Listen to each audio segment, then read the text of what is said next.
아직 시청자가 아무도 없어.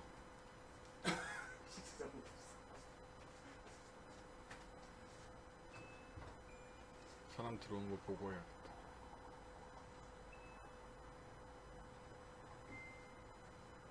승철님이 오셨다.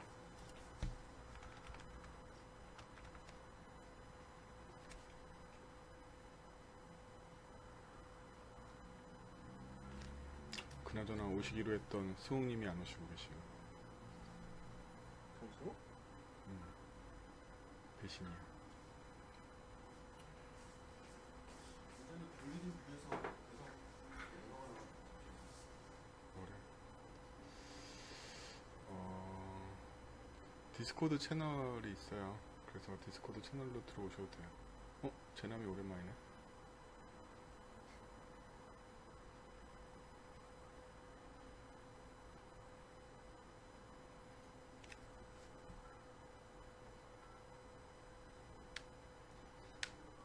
이거 방송 딜레이가 얼마나 있어요? 지금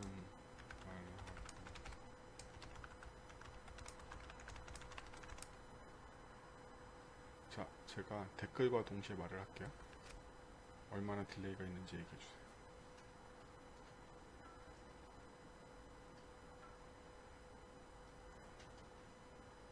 한 5초 되나? 10초 되나?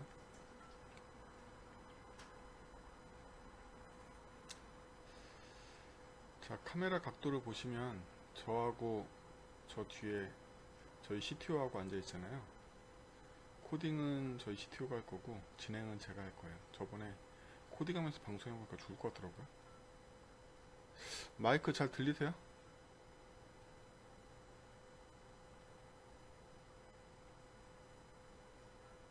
태권아 잘 들리냐?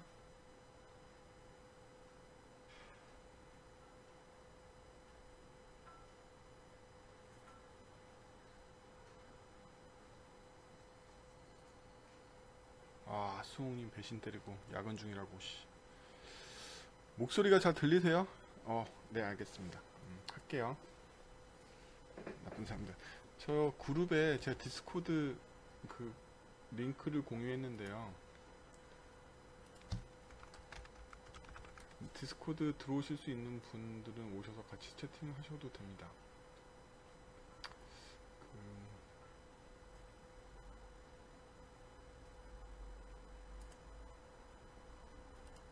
여기 링크가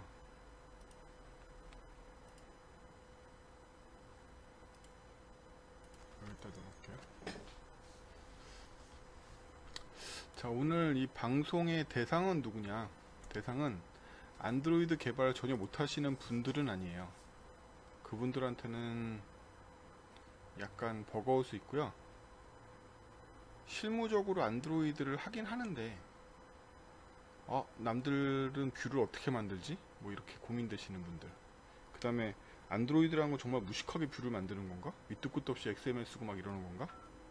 하고 고민하시는 분들에게 총 3회간에 걸쳐가지고 저희 회사가 어떻게 하고 있는지 최근에 그걸 소개하려고 그래요. 그래서 저희 회사는 안드로이드 일을 받으면 그전에는 중앙 집중이식으로 했어요. 그게 무슨 얘기냐면 코어 로직을 저하고 CTO가 다 만들고 애들은 XML 노가다를 엄청나게 하는 거죠. 근데 그렇게 하니까 죽을 것 같아요. 그래서 전원이 다 어떻게 앱을 나눠 가질 수 있을까 고민을 하다가 커스텀 태그라는 걸 도입하고 각 커스텀 태그의 데이터 바인딩이라는 걸 이용해서 하나의 컴포넌트가 완결성을 갖게 만들었어요. 그 다음부터는 앱 안에 컨트롤러는 모델만 조정하면 되고 적합한 모델을 뷰 컴포넌트한테 넘겨주면 뷰 컴포넌트가 완전히 그 이유를 책임지는 식으로 만들게 됐거든요.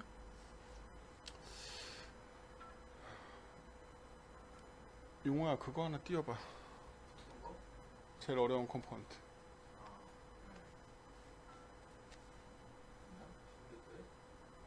해봐.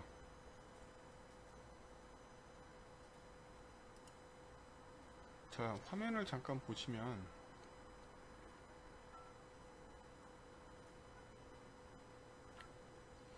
저희가 만들었던 컴포넌트 중에 이런 애가 하나 있는데요. 이 컴포넌트는 상단에 그룹이 있고 그룹 안에 사람들이 소속돼 있잖아요. 그 밑에는 팔로워들 실제 사람들이 있는 거예요. 이거 라인 봇하고 연결하는 건데 팔로워들하고. 그러면 이 컴포넌트가 자세히 보시면 전체 선택, 전체 해제, 그리고 2명 선택함 하고 그 위에 그룹 이라는 애들이 다 연동이 돼야 돼요. 그래서 아래를 클릭하면 3명이 선택되면서 이렇게 연동하고 그 그룹도 업데이트가 같이 되죠. 지금 보면 A그룹에 1명 아이씨 가만히 있어 죽을. 자 7명을 선택했기 때문에 지금 7명이라고 나오는 건데요. 여기서 1명 풀면 하나 풀어. 이렇게 6명 선택함으로 바뀌면서 그룹이 다 선택된 애들은 색깔이 들어오고 일부만 선택된 애들은 위에 색깔이 안 들어온 식이거든요. 그리고 전체 선택 한번 해볼까요? 그럼 이 그룹도 색깔이 다 들어오고 밑에 다 들어오고 15명 다 선택한 걸로 되잖아요. 또 밑에 전체 해제 누르면 다 풀리면서 이렇게 돼요. 그러니까 이 컴포넌트들이 복잡하게 연결이 되잖아요. 그전에는 이걸 꾸역꾸역 만들었어요. 저희가 그냥 이 정도 복잡성을 감당할 수 있으니까 그냥 꾸역꾸역 만들었거든요. 그거를 하면은 어떻게 되냐면 저희 2명이 집에 못 가요. 죽어요. 그리고 수정사가 올 때가 너무 힘들고, 왜냐면 if가 너무 많고 모델은 분명히 저 팔로우 리스트 하나인데 걔 가지고 업데이트 해야 될 내용들이 너무 많고, 이게 또 이 화면에서만 끝나는 게 아니라 딴 데로 또 번지고 막 이러거든요. 이걸 어떻게 할까 고민을 되게 많이 했죠. 고민을 되게 많이 해서 완결성을 갖는 컴포넌트한테 데이터를 전달하고, 원래 전통적인 MVC에서 사용하는 모델에게 옵저버로 뷰를 걸어서 모델만 갱신하면 관련되어 있는 뷰가 다 통보를 받아서 알아서 업데이트 되게 만들자, 뭐 그런 개념으로 진행을 하다 보니까 관련된 기술들이 되게 많이 필요하더라고요. 그래서 구글이 공식적으로 지원하는 XML에 데이터를 바인딩하는 기술인 데이터 바인딩이라는 기술이 있고요. 그 다음에 기존에는 프래그먼트나 이런 데다가 상태를 유지하기 위해서 꼭 시리얼라이즈 되는 타입, 파르셀 타입으로 데이터를 만들어야 되는데, 그렇게 안 하고 이제 뷰 모델 같은 거를 이용해서 이번에 발표되어 있는 그런 AAC 소속의 뷰 모델 같은 거 이용해서 데이터 연동하는 것도 있고, 그 다음에 커스텀 태그 사용해서 컴포넌트를 그냥 불러오는 식으로 가는 것도 있고, 뭐 이런 여러 가지 기술들을 사용하게 됐습니다. 짬뽕에서. 실은 굉장히 복잡한 기술이고 많은 여러 가지 요소들이 포함되어 있어요. 야, 용호야, 이거 뭐 어떻게 하는 거야? 왜 이렇게 콘솔이 위에까지 올라와 있어? 새로 프로젝트 만들었어. 뭐 아무튼 그렇습니다. 그래서 이거를 총 3시간에 걸쳐서 할 건데, 이 3시간에 걸쳐서 하기 전에 오늘은 기초가 되는 내용만 다룰 거예요. 그래서 데이터 바인딩 기초를 다루고요. 데이터 바인딩 그냥 아예 경험이 없고 알지 못한다라는 사람을 기준으로. 의외로 안드로이드 책을 시중에서 구해서 사시면 데이터 바인딩 내용이 안 나와요. 안드로이드 책을 사서 보시잖아요. 완전 깝깝해요. 미친 거 아니야? 이걸로 어떻게 개발해? 뭐 이런 느낌이에요. 그러니까 안드로이드를 바른 교재 없이 접한 사람들은 엄청 욕하죠. 근데 저는 에이전시니까 아이폰 개발도 하고 안드로이드 개발도 하고 그러잖아요.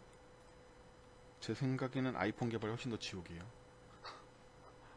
예. 그리고 아이폰 개발의 버전 문제가 훨씬 더 어려워요. 아이폰 개발하시는 분들은 다 알죠. 이게 아이폰이요, 최신 버전의 점유율이 그렇게 높지 않습니다. 걔들이 광고하는 것처럼. 왜냐하면 핸드폰의 버전에 따라서 사람들이 OS 업데이트를 안 해요. 한국 같은 경우에도 아이폰 6가 나올 때 단체로 다 아이폰 6로 바꾼 바람에 아이폰 9, iOS 9로 대동단결된 거지. 그때까지는 6, 7, 8이 점유율이 거의 비등비등하게 나올 정도로 폰마다 다 업데이트 안 하고 덤빈단 말이에요, 애들이. 저희가 이번에 수주하는 일 중에는 아이폰 4용 일도 있어요. 그럼 iOS 6예요. 와, 얘네들은요, 버전이 다르면 무슨 폴리필 될 레벨이 아니에요. 안드로이드는 그나마 행복한 거거든요. 왜냐하면 제가 API 23으로 컴파일을 하면 API 14가 안 돌 수 있겠지만 그 반대는 된단 말이에요. 제가 API 14로 컴파일하면 API 23 머신에서 반드시 돌아요. 그것만 해도 낙원인 거죠. 근데 제가 iOS 6로 컴파일을 했다. iOS 9에서 도느냐? 안 돈단 말이죠. 네, 근본적으로 이런 문제들이 있습니다. 그래서 저는 안드로이드 개발 그렇게 싫어하는 편은 아니고, 일을 수주하면 안드로이드 개발을 더 많이 받는 편이에요. 아이폰은 스위프트하고 오브젝티브 C하고 같이 쓰는데 스위프트 아직까지도 OS에 포함도 안 돼 있어가지고 라이브러리 7메가씩 막 인클루드하고 이런단 말이야. 괴롭습니다. 어쨌든 오늘 데이터 바인딩 기초를 심지어 따라 하실 수 있어요. 안드로이드 스튜디오 있으신 분들은 제가 엄청 천천히 진행할 거라서 따라 하실 수 있는 속도로 진행할 겁니다. 데이터 바인딩 전혀 모르시는 분들 데이터 바인딩 써보시면 좋을 것 같아요. 자, 이제 데이터 바인딩 해볼 건데요. 완전 생으로부터 만들게요. 그래서 새로운 프로젝트를 하나 만들겠습니다.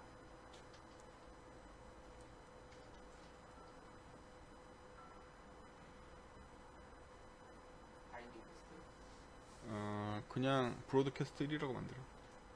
1 언더 1. 어떤 거? 브로드캐스트 1 언더 1. 테스트?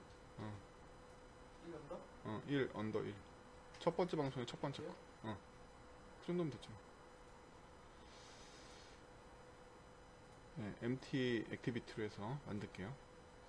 참고로 저희 회사 표준 API는 14입니다. 안드로이드 4.03이 15고요. 4.00이 14인데 업계의 기본적인 요구사항이 14예요. 젤리빈 요구사항도 심심치 않게 오고요. 이런 구글러들이 막 들어오고 부담스럽게 네. 자, 프로젝트 만들고 있죠. 만들어? 응. 만들어.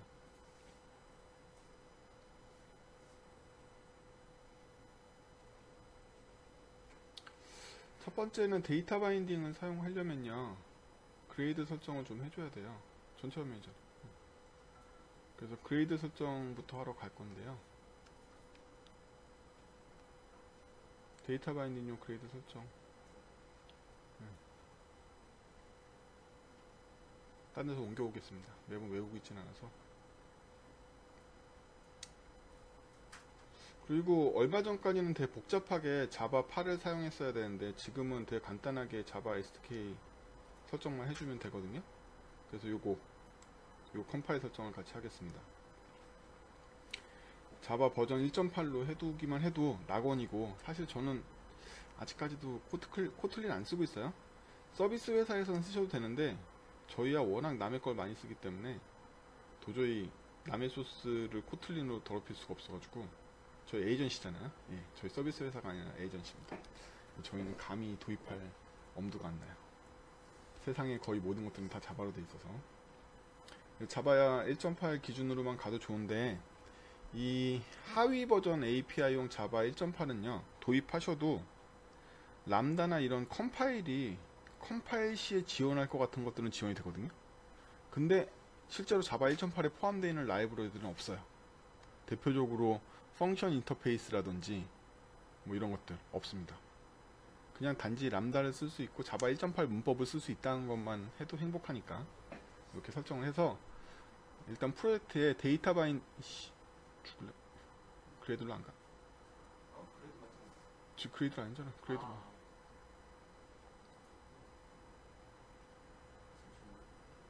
어쩔 수.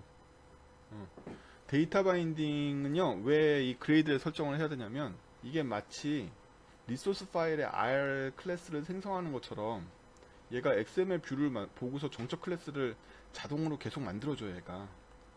이것 때문에 굉장히 문제도 많이 일으키거든요. 데이터 바인딩을 사용하려면 임플리먼트를 해오는 게 아니라 설정에서 데이터 바인딩 이네이블 true를 해줘야 됩니다.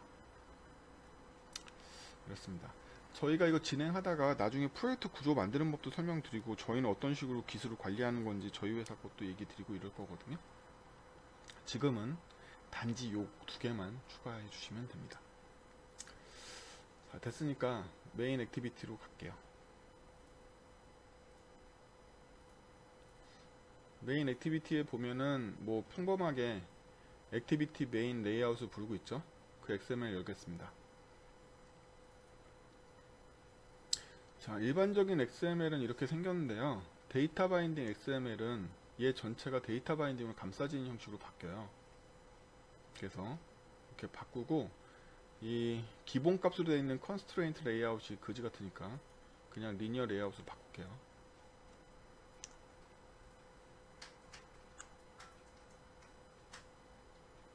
자, 그래서 예, 그냥 새로 짜겠습니다. 이렇게 레이아웃이라는 이 말에 현혹되시면 안 돼요. 두 번째 주부터 시작하고 있는 이 전체 감싸는 레이아웃은 뭐냐면 데이터 바인딩 컨테이너 레이아웃을 선언할 때 이렇게 쓰는 거예요. 그러면 이 태그 구조를 자세히 보시면요, 데이터 바인딩 같은 경우에는 레이아웃이라는 태그가 감싸고 그 안에 데이터 섹션이라는 게 있고 비로소 그 다음번에 레이아웃이 나오게 됩니다. 요 구조로 생겼어요. 그래서 우리가 데이터 바인딩 할 내용은 데이터 태그 안에 기술하고 XML 뷰의 내용은 그 밑에다가 루트 레이아웃 하나 만들어가지고 그 밑에 넣어주면 됩니다. 이런 구조로 되어 있습니다. 그래서 단지 이렇게만 하면 뭐가 되냐면 이 태그는 더 이상 일반적인 태그로 해석되지 않고 데이터 바인딩 정적 클래스로 환원을 시켜줘요. 얘들이. 디스코드 아무도 안 들어오고 아무도 채팅 안 하네. 디스코드 없애버릴까? 지금 대명님만 들어와 계시나요? 뭐 아무튼 자, 그래서 여기까지만 하고 레이아웃만 잡아서 데이터 바인딩 실제로 어떻게 활성화시키는지 액티비티 코드에서 볼게요. 액티비티 코드 입장에서는요, 쟤를 그냥 못하고 데이터 바인딩 객체를 얻으면 되는데, 데이터 바인딩 객체를 얻는 형식은 정적 클래스를 만들어줘요. 밑도 끝도 없이.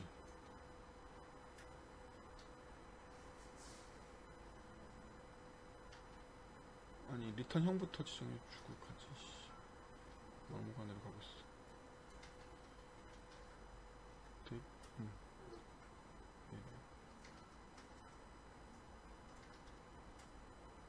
자, 여기서 저 형을 보세요. 저 형을 제 임포트를 잠깐 확장해서 볼게요. 이 형을 보시면요, 세 번째 줄에 안드로이드 데이터 바인딩 점 데이터 바인딩 유틸이라는 클래스는 제가 임포트 해온 거지만, 일곱 번째 줄에 보면 지금 만들었던 프로젝트의 데이터 바인딩이라는 밑도 끝도 없는 패키지가 생기고요. 그 밑에 저는 건든 적도 없는 액티비티 메인 바인딩이라는 게 생겼잖아요. 이게 아까 그레이드에서 데이터 바인딩 툴을 해줬기 때문에 생긴 녀석이에요. 이걸 얘가 자동으로 해줘요. 프로젝트가. 그래서 이렇게 정적 클래스를 만들어주는 기능이 마치 리소스 R 파일을 만들어주는 거랑 굉장히 비슷하죠. R 클래스를 만들어주는 거랑. 요걸 자동으로 해준다. 그래서 데이터 바인딩은 사실은 안드로이드 스튜디오 스펙이기도 해요. 근데 이거를 거의 모든 교재에 설명을 안 합니다. 그러니까 사람들이 이거 잘 안 쓰죠. 근데 뷰는 우리가 HTML 생각해봐도 그렇고 다른 애들 생각해봐도 그렇고 템플릿 뷰를 쓰는 게 기본이잖아요. 자바도 그렇고. 안드로이드 당연히 기본 내장형 템플릿 뷰가 있습니다. 그게 바로 데이터 바인딩인 셈이고요. 데이터 바인딩의 이름은 어떻게 해서 만들어진 거냐, 이거 자세히 보시면 액티비티 메인 바인딩이라고 되어 있는데 카멜 케이스로 되어 있죠. 이 카멜 케이스는 정확하게 뭐에 대응되냐면 XML의 이름에 대응돼요. XML 이름이 그 위에 14번째 줄에 주소 걸어놓은 거 보면 액티비티 언더 메인이었잖아요. 언더를 기준으로 카멜 케이스를 만들어요, 이 녀석이. 그래서 액티비티 메인이라는 게 카멜 케이스로 만들어지는 게 언더를 기준으로 만들게 돼요. 그럼 제가 14번째 줄에 주석으로 걸려있긴 한데 거기다 만약에 액티비티 메인 다음에 다시 언더 ABC라고 붙이면, 붙여, 언더 ABC라고. 이렇게 되면 그 옆에다가 어떤 식으로 만들어지냐면 액티비티 메인 대문자 ABC 그 다음에 대문자 바인딩이 자동으로 붙어요. 요런 클래스를 만들어줍니다. 이게 이름 규칙이에요. 드디어 디스코드에 디스코드에 들어오셨으면 제 목소리가 들리지 않나요? 디스코드 제가 응대해드립니다. 디스코드 오세요. 질문도 응대해드립니다. 어쨌든 뭐 사실 여기서 페이스북도 보고 있기 때문에 페이스북에서 얘기하셔도 돼요. 자, 그러면 이렇게 해서 정적 클래스가 만들어진 건 알았어. 그럼 이 데이터 바인딩의 객체는 어떻게 해야 되느냐? 데이터 바인딩 유틸에 있는 정적 메소드를 사용해서 인플레이트를 해요. 우리가 일반적으로 인플레이트를 할 때는 이 컨텍스트에 있는 인플레이트를 사용하잖아요. 근데 얘는 데이터 바인딩 유틸에 있는 인플레이트를 사용해요. 그러면 얘가 첫 번째로 받는 인자가 뭐냐면 컨텍스트를 받고요. 왜 이걸로 만들었지? 이걸로 만든 거 맞아요. 얘는 액티비티 내에서. 나 그렇게 안 할 거야. 그냥 원래부터 인플레이트 하던 거로 인플레이트 해. 플레이트로 하면 안 됐습니다. 왜 안 돼, 씨. 이거 말하는 거냐? 그래. 플레이트 자체가 있어야 돼요. 인플레이트 있잖아. 걔 인플레이트 하면 되지. 한다고? 당연한 거. 레이아웃 인플레이트 있잖아. 가끔씩 객입니다, 저희 CTO가. 정식으로 하겠습니다. 방금 저희 CTO가 하려고 했던 짓은 양아치 짓이에요. 그거는 단축 메소드입니다. 처음 보시는 분들이기 때문에 정식으로 가겠습니다. 자, 그래서 일반적으로는 저 get layout 인플레이터 한 걸로 인플레이트 하시잖아요. 근데 데이터 바인딩 같은 경우에 데이터 바인딩 유틸 인플레이트를 이용해서 우리가 갖고 있는 인플레이트를 넘겨줘요. 그럼 얘가 인플레이트 대신해 주는 거죠. 자, 그래서 지정해 주고 그 다음에 이제 페어런트 그룹 페어런트를 보내줘야 되잖아요. getRoot 해야 되는데 그래서 아예 원래 이 액티비티용 그거 있는데 여기가 좀 편법이네요. 원래 액티비티는 만들자마자 자기의 루트 뷰를 갖고 있어요. 그 루트 뷰를 여기다 지정해 주면 되긴 하거든요. 근데 또 그게 이 방송의 범위를 벗어나네요. 약간 편법이기도 하고. 아씨, 어쩔 수 없네. 거의 그 줄을 주석 걸고 그 밑에다가 네 걸로 해라. 아까 하던 거. 지금 저희가 액티비티의 루트 뷰를 얻지 않으려면 얘가 액티비티의 셋 컨텐츠 뷰 하는 거 대신에 데이터 바인딩 셋 컨텐츠 뷰를 해서 이렇게 랩핑을 하거든요. 그쵸? 요렇게 하면 저희가 이 액티비티의 부모를 몰라도 루트를 몰라도 되잖아요. 다른 경우에서는 저 위에 보이는 16번째 줄 코드처럼 인플레이트를 해요. 근데 컨텐츠 뷰로 할 거니까 컨텐츠 뷰 상황에서는 저렇게 한다 정도만. 어차피 나중에 다 나오니까 인플레이트 하는 것도 용서 없이 다 나옵니다. 자, 이렇게 바인딩을 했으면요, 이 바인딩 객체는 뭘 할 수 있냐면 셋을 할 수가 있어요. 데이터를 셋할 수 있는데 지금은 저희가 데이터 섹션에 XML에서 아무 데이터도 설정을 안 했으니까 셋할 것도 없는 거죠. 그냥 이 바인딩이 있을 뿐이에요. 그럼 이 바인딩에 있는 뷰는 어떻게 얻어내느냐 하면 바인딩 점 바인딩 점 루트 뷰 get 루트 이렇게 하면요, 이 바인딩 객체가 갖고 있던 리니어 레이아웃이 튀어나와요. 그 XML에 있던 최상위 뷰가 튀어나옵니다. 그래서 뷰를 얻고 싶으면 이렇게 하면 돼요. 이렇게 하면 되고요. 반대로 데이터를 갱신하는 경우가 있을 거예요. 그러면 바인딩 점 execute pending 이렇게 하면 그 바인딩 되어 있는 데이터가 갱신되면서 뷰가 갱신됩니다. 이것도 주소거래. 요거 기본을 이해한 상태에서 XML을 조작해 보도록 하겠습니다. XML 일단 제가 텍스트 뷰를 하나 넣을 건데요. 그 전에 이거 호리즌탈로 되어 있으니까 버티컬로 바꿀게요. 바꿨네. 텍스트 뷰 매치 뭐 이 정도로 하고요. 데이터 바인딩을 할 거면 얘가 데이터를 가져와야 되잖아요. 그래서 제일 간단한 텍스트 데이터를 하나 가져올게요. 스트링 데이터를. 그럼 variables라는 저 태그를 사용하게 되는데요. variables의 name를 하나 치면 되겠죠. 예를 들면 뭐 name 타입을 string. 여기에 패키지 있는 애들은 풀 패키지를 다 써주면 됩니다. 이렇게 바인딩 거리 하나를 만들었으면 그걸 텍스트 뷰에 적용해 봐야겠죠. 그래서 텍스트는 이게 바로 표현식이에요. 여러분들 자바나 HTML에서 템플릿 뷰를 보신 분들은 굉장히 익숙한 그런 템플릿 형식의 구문이죠. 그래서 형식 구문은 골뱅이 중괄호로 감싸면 이게 반영이 되고요. 저 네임이 바로 저 데이터 베리어블스에 선언한 네임이 됩니다. 스트링 값이 들어와서 텍스트에 들어올 수 있을까? 서로 형이 맞죠. 이게 형이 안 맞으면 그레이드 에러가 나요. 굉장히 귀찮은 에러가 납니다.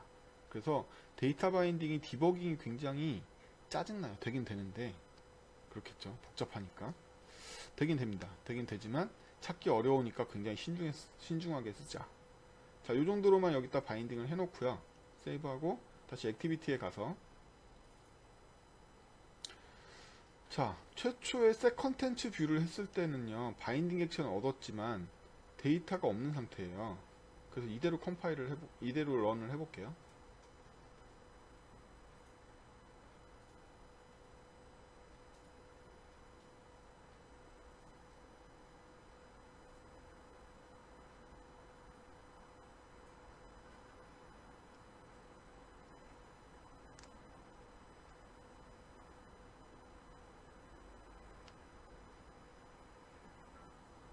이씨, 그거 좀 활성화시켜, 패러럴. 자, 나왔습니다. 당연히 아무것도 없죠.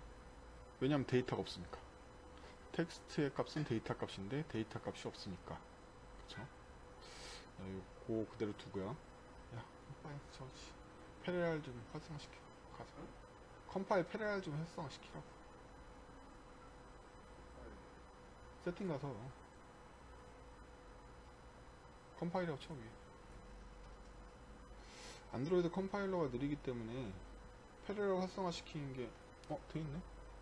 한 거지? 됐네. 예, 돼있네요. 닫고. 안 했었냐? 컴파일러에 이거 응. 예, 멀티 스레드를 사용해서 컴파일하는 옵션이 있어요. 안드로이드 스튜디오에. 걔를 하면 좀 빨라집니다. 자, 그럼 이제 바인딩 객체를 얻었는데 바인딩 객체에 데이터를 보내는 법을 배워야 되잖아요. 그래서 17번째 줄에 엔터 치고, 자, 바인딩 객체에 셋을 하면요, 밑도 끝도 없이 셋 네임이라는 게 생기죠. 이게 진짜 알파이 같은 마법인 거예요. 심지어 임자로 스트링을 받습니다. 저희가 이렇게 지정해서 그래요. 이러한 메서드를 알아서 만들어주는 거죠. 그 애들이 이 정적 클래스를 계속 갱신해줘요. 엔터. 자, 그럼 여기다가 테스트 띄고 타이틀 이라고 그냥 쓰겠습니다. 쓰고, 이 상태는요, 아직 뷰를 갱신한 상태가 아니에요. 데이터만 갱신한 거지. 그럼 뷰를 갱신하는 로직은 어디 있냐면 바로 20번째 줄에 있습니다. 자, 여기가 되게 좋은데요. 왜 좋냐면 바인딩 객체가 뷰를 갱신하는 행위는 그저 바인딩 객체 메소드를 부르면 알아서 메시지 큐를 타고 핸들러를 타서 루퍼에서 알아서 처리됩니다. 메인 스레드 UI에서. 저희가 메인 스레드 UI를 인식할 필요가 없고 어싱크 테스트 같은 걸 쓸 필요도 없어요. 굉장히 편해요. 이게 지금 시연을 제가 메인 스레드에 있는 거에서 하고 있어서 그런데 메인 스레드가 아닌 스레드에서 해도 잘 돼요. 알아서 하거든요. 그래요. 그래서 되게 좋습니다. 편하고 신경 안 써도 되죠. 자, 이렇게 되면 저희가 기대하는 건 텍스트 뷰에 테스트 타이틀이 들어있는 거겠죠. 진행해 보겠습니다.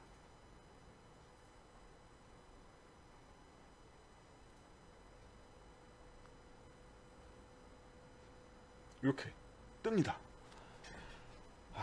이거예요. 이게 처음 데이터 바인딩 입문입니다. 데이터 바인딩 입문을 다시 한번 정리해 볼게요. XML 가서부터 정리해 볼까요? XML 만들 때 어떻게 만든다? 레이아웃, 데이터, 그 다음에 뷰의 레이아웃. 항상 이 형태를 만든다. 항상 교과서적으로 이렇게 만듭니다. 참고로 리니어 레이아웃 안에 대신에 머지 써도 잘 됩니다. 이렇게 머지로 바꿔도 잘 돼요. 머지 언제 쓰는지 아시죠? 모른다고? 모르셔도 돼요. 어쨌든 머지 써도 잘 먹습니다. 그래서 항상 요 모양으로 만들어야지만 데이터 바인딩 대상의 뷰가 될 수 있고요. 데이터 안에 베리어블스 세트를 넣고 저 안에 임포트도 넣을 수 있습니다. 예, 베리어블스 말고도 임포트도 넣을 수 있고 긴 패키지 임포트 넣어도 되는데요. 됐습니다. 지워주세요. 예, 지워. 임포트를 써도 되는데 대부분 임포트 안 쓰고 그냥 저 타입에다가 왕창 기술해버리는 경우가 많습니다. 그리고 다시 액티비티 코드로 들어와 보면 일반적으로는 셋 컨텐츠를 하거나 인플레이트를 이용하는데 데이터 바인딩은 전부 다 데이터 바인딩 유틸이라는 걸 이용해서 스태틱 메소드를 통해서 걔를 대신하게 되고요. 이렇게 해서 나온 결과는 뷰가 아니다. 데이터 바인딩 객체다. 이 데이터 바인딩 객체는 데이터를 셋할 수 있고 익스큐트를 할 수가 있다. 그리고 이 바인딩 객체로부터 진짜 뷰를 얻고 싶으면 겟루트를 통해서 얻는다. 뭐 이 정도겠죠? 이렇게 진행이 됐기 때문에 그러면 그 밑에다 한 번 더 해봐도 되겠죠? 18번째, 19번째 줄을 복사해서 한 줄 더 붙여가지고 똑같이 이렇게 해서 이번엔 위에를 1, 밑에를 2라고 붙이고 볼게요. 그럼 우리가 기대하는 건 2가 나오는 거죠.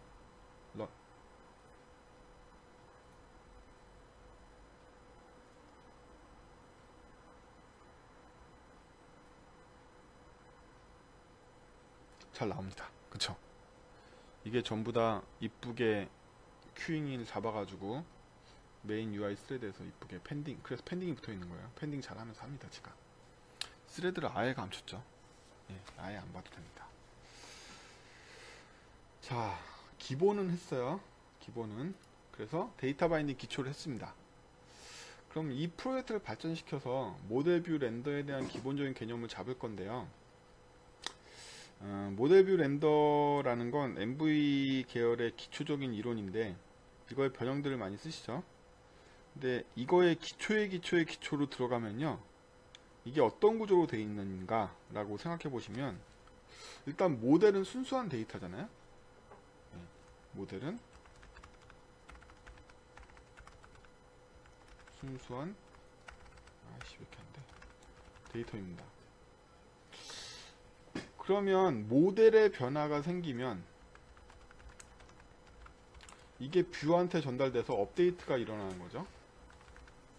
예, 모델의 변화가 뷰의 업데이트를 일으킵니다. 이때 뷰의 업데이트는 뭐냐면 화면이 달라지는 거예요. 그래서 이 업데이트를 렌더링이라고 부릅니다. 그러면 모델 뷰 렌더 이 시스템에서는 모델을 갱신하면 알아서 화면이 바뀌는 식으로 작동해요. 그러려면 모델의 변화를 뷰가 캐치할 수 있어야 된다. 모델의 변화를 뷰가 캐치할 수 있어야 된다. 그럼 이 관계는 여러분들 잘 아시는 옵저버 패턴입니다. 옵저버 패턴입니다. 그래서 모델만 갱신하면 뷰가 수동적으로 알아서 수신 받아가지고 처리되는 거죠. 예. 요 구조를 만들어 볼 거예요. 요 구조를 만들어 볼 건데요. 그러려면 저희가 모델부터 만들어야 되겠죠? 예, 모델부터 만들어야 되니까, 순수하게 모델 만들어야 되니까 스태틱 클래스로 중첩해서 하나 중첩 클래스 만들게요. 중첩 클래스 하나 만들어. 거기다가 아니, 야, 뭐까지 그냥 써. 10번째 줄에다가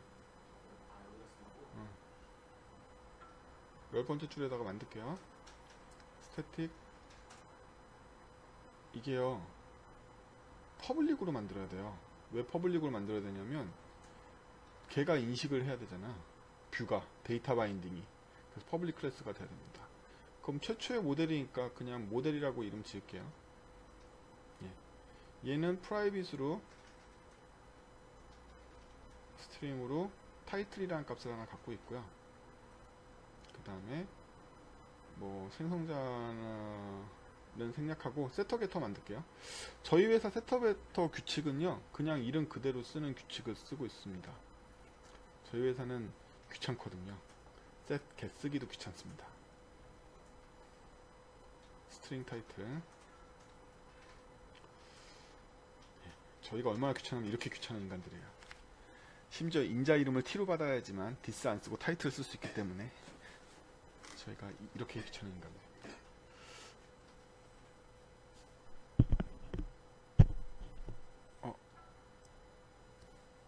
마이크가 끊긴 느낌인데?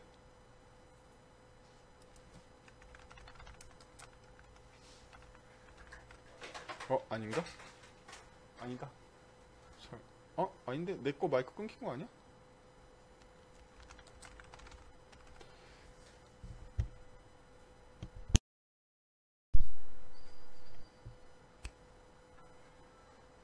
마이크가 안 들리는.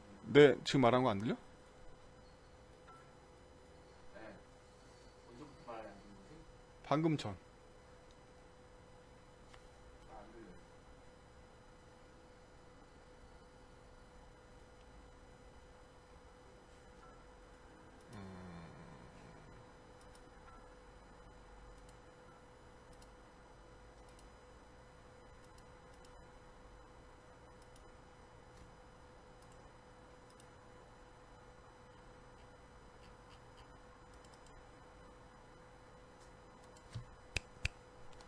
마이크 안 들리나요?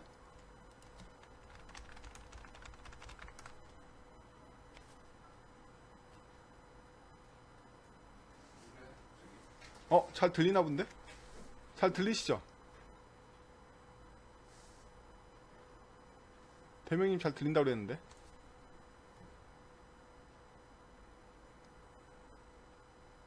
잘 들리세요? 안 들리세요?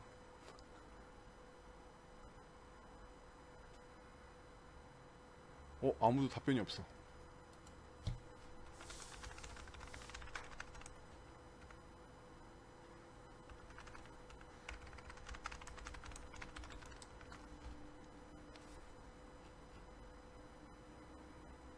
됐네요. 갈게요. 그대로 가면 돼. 나는 안 들린다. 너 때문에 계속 잡음이 있었던 것 같아. 뭐 아무튼 계속 가면 돼. 네, 그냥 갈게요. 예. 치워. 자, 그래서 저희 이거 방송 어떻게 하고 있는 거냐면요.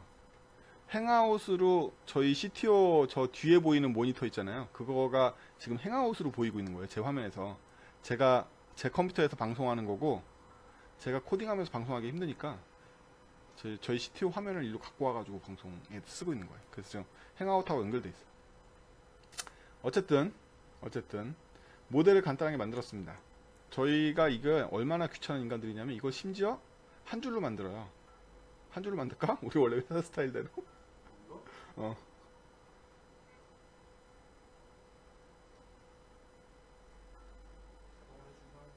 저희는 막 이렇게 써요.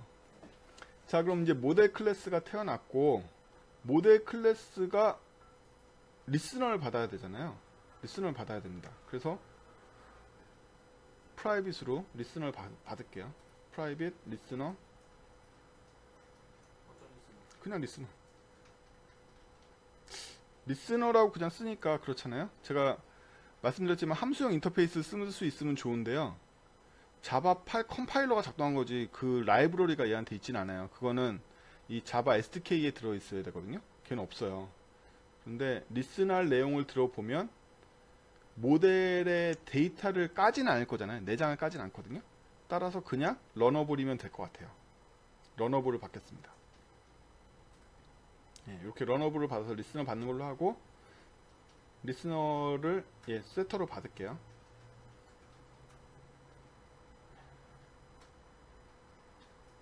열심히 인텔리제이는 센 리스너 추천하지만 저희는 굴하지 않습니다. 저희는 또 L로 받아요. 세미콜론. 이게 페북 방송을 보고 있는데 페북 방송 그 댓글창이 자동으로 스크롤이 안 돼요. 그래서 제가 모르고 있었어요. 아니야, 필요 없어. 그냥 노티파이만 있으면 돼. 프라이빗 보이드 노티파이 리스너 런 셋 타이틀에다가 걸어줘. 그거 엔터 쳐야겠다.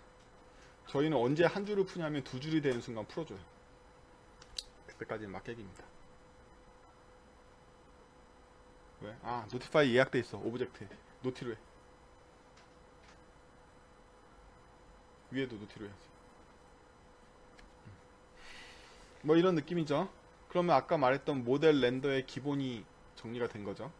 그러면 이거에 해당되는 뷰를 만들어야 될 거예요. 그쵸? 그럼 뷰를 만들 거예요. 뷰 만들죠 뭐.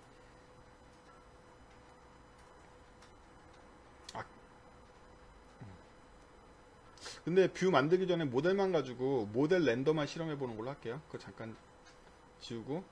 자, 그러면요, 이제 더 이상 데이터 바인딩은 스트링을 받는 게 아니라 모델을 받아야 되겠죠. 그래서 XML부터 고치고 올 거예요. 스트링 대신에 그냥 모델이라고 밑도 끝도 없이 쓰면 오케이. 이렇게 모델을 받는 걸로 바꿨습니다. 그리고 얘는 모델.타이틀 이렇게 해주면 되겠죠. 그래서 기본 데이터 바인딩의 방향을 단순 객체에서 모델로 바꿔놨어요. 근데 이것만으로는 모델 바인딩이 되었다고 보기 힘들잖아요. 그래서 여기 두 가지 요소를 더 추가할 건데, 하나는 텍스트 에디트를 추가할 거고요.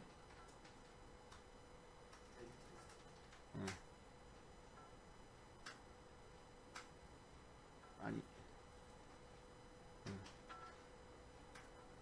그리고 얘에다 아이디를 부여해줘야 되겠죠? 얘를 인식해야 되기 때문에 적당히 에디트라고 부여할게요. 뿐만 아니라 버튼도 하나 추가할게요. 그걸로 해. 손자를 써서. 매치 렉 컨텐츠 텍스트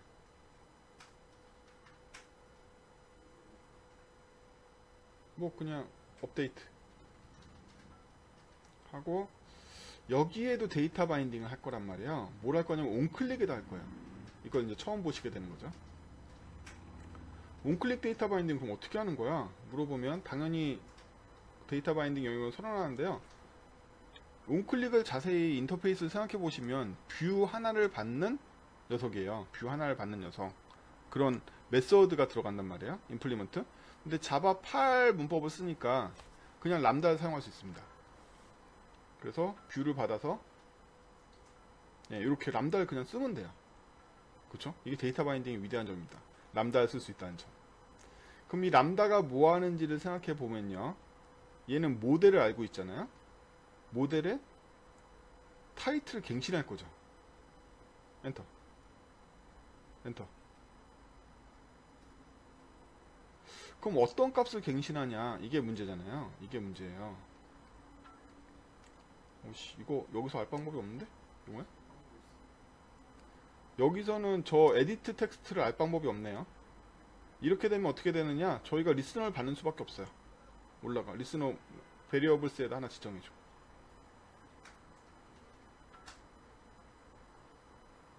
복사하지, 씨. 지우고 복사해.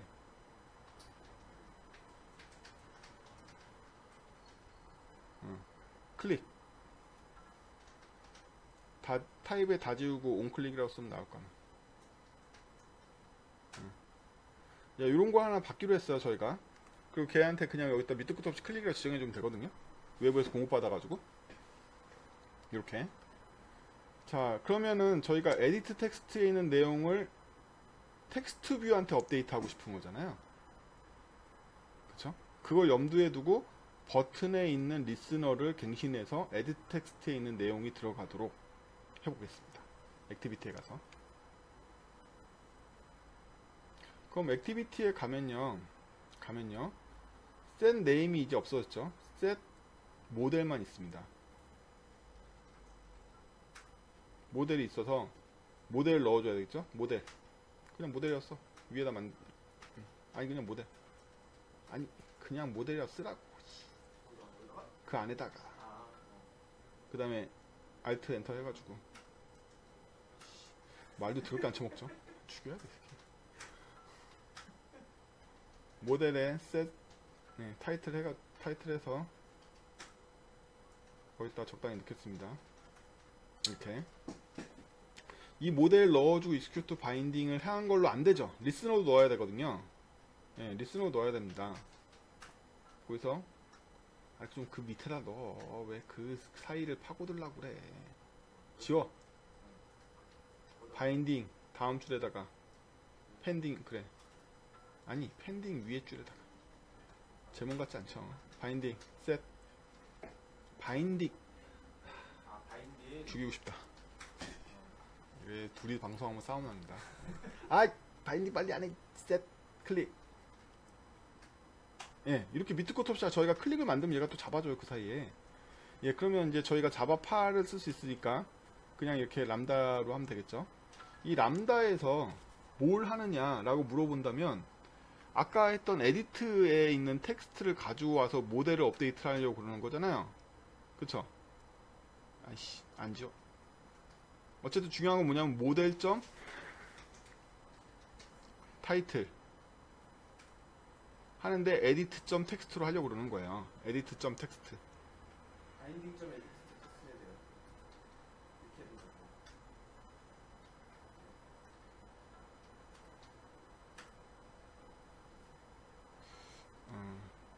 그래요. 지mon가 그냥 해서 제가 그냥 말씀드릴게요. 원래는 다른 것부터 한 다음에 이걸 하려고 그랬는데 바인딩의 멋진 점을 보여드리려고 했는데, 원래 바인딩 getRoot 하면 리니어 레이아웃이 찾아지잖아요. 거기서 find by id를 해서 원래 써야 되잖아요. 점 find by id 해서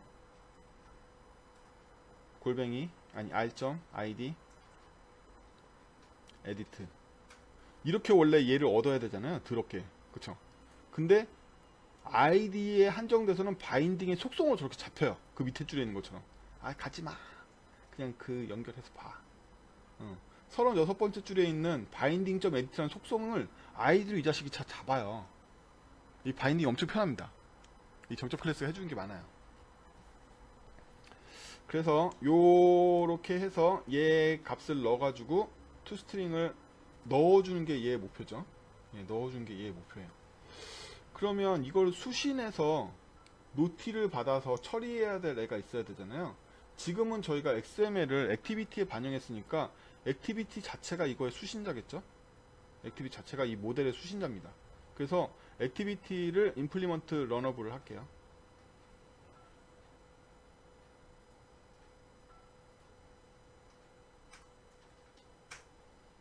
컴포넌트 개발 이전 alt insert.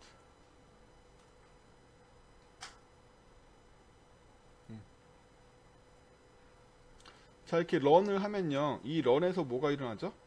바인딩에 대한 펜딩을 해야 된단 말이에요. 그래서 그 코드를 업어올게요. 컨트롤 X로. 근데 이 바인딩이 저기에만 있고 여기에는 없잖아요. 그래서 이게 속성이 돼요. 지금 액티비티를 하나의 거대한 그걸로 보고 있으니까 런 어디까지 갖고 왔는데 안 갖고 내려와. 저게 저희 해석에서 시끄러워. 예, 이렇게 되겠죠. 그래서 바인딩을 속성으로 잡았기 때문에 런에서 바인딩 할 수 있게 됐고요. 내려가. 최초에는 한번 런을 해줘야 되겠죠. 그림을 그려야 되니까. 요런 느낌입니다. 요런 느낌. 그거 지우고. 걔는 주석들 다 지워도 돼. 이제. 다 지워. 들어. 자, 이 최종적으로 만들어, 지역 변수로 바인딩이 돼버렸잖아. 31번째 줄에 형 지워. 아, 그렇지. 힘드네요. 제목 같지 않아가지고.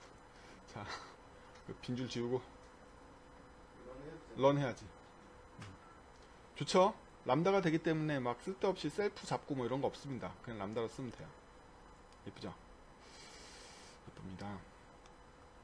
근데 여기서 빼먹은 코드가 하나 있죠. 모델을 업데이트를 하면 모델에 대한 내용이 반영이 됐긴 했지만 셈 모델을 안 했기 때문에 반영이 안 돼요. 셈 모델을 안 했기 때문에. 그래서 반드시 셈 모델을 해줘야 되는 책임이 생겨요. 이렇게. 그럼 이제 여기서 고민이 되죠. 모델은 그러면 누구 건가? 당연히 뷰 컴포넌트라면 뷰가 알아야 되는 거죠. 예. 아니면 액티비티가 알든지. 지금 지역 변수 바인딩을 이용했는데 이것도 속성을 잡아도 무방하긴 해요. 나중에 저희가 컴포넌트의 속성을 잡을 거거든요. 미리 컴포넌트 속성으로 옮기겠습니다.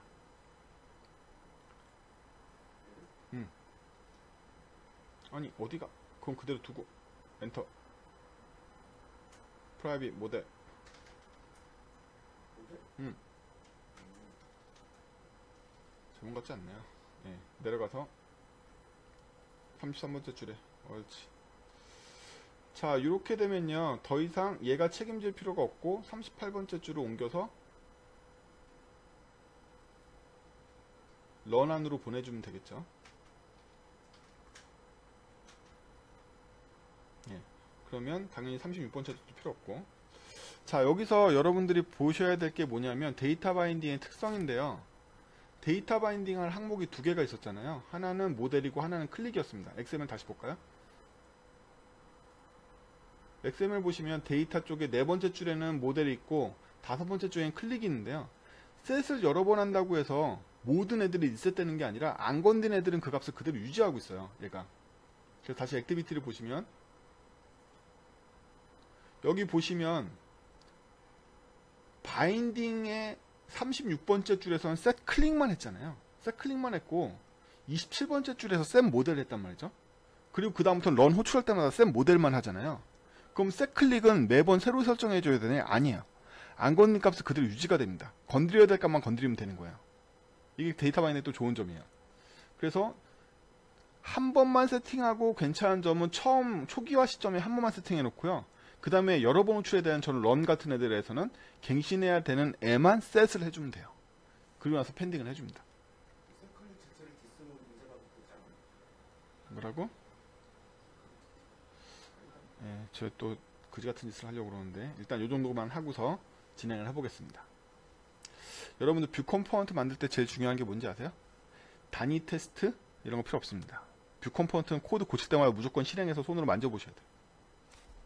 안 그러면 나중에 컴파일 하기 싫은 괴물 같은 게 있어서 디버깅도 하기 싫어져요. 그게 바로 뷰의 비밀입니다. 단위 테스트 소용없어요. 그냥 계속 실행해보는 수밖에 없습니다.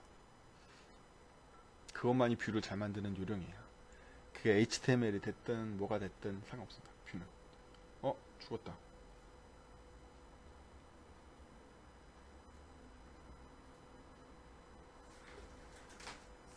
죽었다. 라이브 코딩 항상 이런 위험이 도사리 있는데 이 위험은요 딱 보니까 데이터 바인딩 문제예요.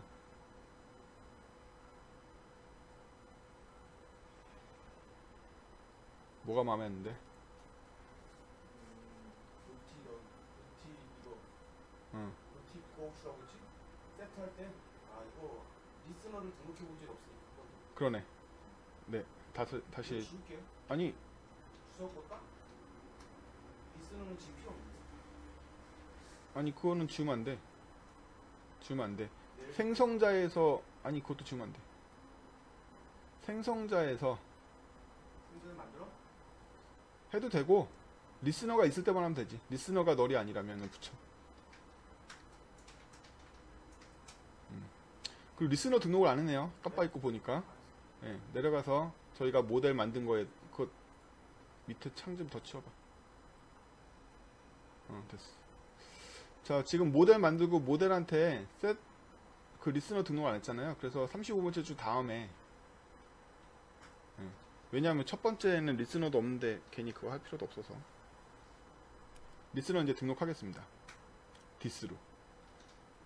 액티비티가 러너블이기도 하니까 등록하면 되죠. 요걸 빼먹었네요. 이거 실행할까요? 참고로 저 플레이 버튼 옆에 있는 번개 버튼은 API 20일 이상에서만 작동하는 거라서 있으면 좋아요. 자, 그래서 여기서 A하고 업데이트를 누르면 이렇게 잘 바뀝니다. 아름답죠? 예. 잘 바뀝니다. 이게 바로 모델 렌더의 기초예요. 다들 고수신데 뭐 이런 것도 하냐고? 그렇지 않아요. 제가 만나보면 수많은 사람들 모델 렌더의 개념이 없었어요. 근데 지금 이 코드의 핵심은 뭐냐면 바로 38번째 줄에 있는 건데 모델만을 갱신했을 뿐인데 화면이 변경되었다.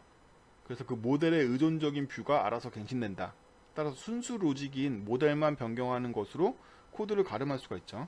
그 외에 여러가지 부가적인 사정들은 다 뷰가 알아서 책임지고 뷰가 알아서 그립니다. 근데 지금 뷰가 그리는 방식도 다 데이터 바인딩 기반으로 그리고 있죠. 그래서 뷰에서는 모델에 무엇을 사용할지를 명시적으로 이렇게 선언하는 효과가 있어요. 그런 거 볼까요? XML 가서 명시적이라는 거 눈에 보인다는 거예요. XML 보면 데이터 중에 모델이 있는데 텍스트 뷰, 11번째 있는 텍스트 뷰를 보면 나는 모델에 있는 타이틀로 그릴 거야 를 그냥 명시해 두고 있단 말이에요. 이걸 저희가 뭐라고 부르냐면 로직 리스트 뷰라고 불러요. 로직이 없다는 거죠. 나는 그저 모델의 타이틀을 그리고 있을 뿐. if가 없다는 거죠. 로직이 없다는 건 if가 없다는 거, 제어가 없다는 거예요. 그냥 로직 리스트 뷰를 쓴단 말이죠. 로직 리스트 템플릿을 쓰고 있기 때문에 굉장히 안정적이고 경우의 수가 없는 거죠. 대신에 다른 데서 업데이트 할 때는 뭐만 갱신할 수 있다? 모델만 갱신할 수 있는 거죠. 모델만 갱신할 수 있는 거죠.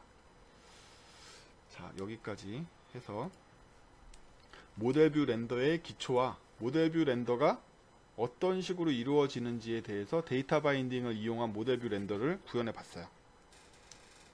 옵저버 패턴 대충 만들어서 썼죠. 귀찮으니까 대충 만들어서 썼습니다. 옵저버 패턴을 쓴 이유를 다시 한번 되돌아볼까요? 코드에 가서 지금 빨리 안 가? 액티비티로?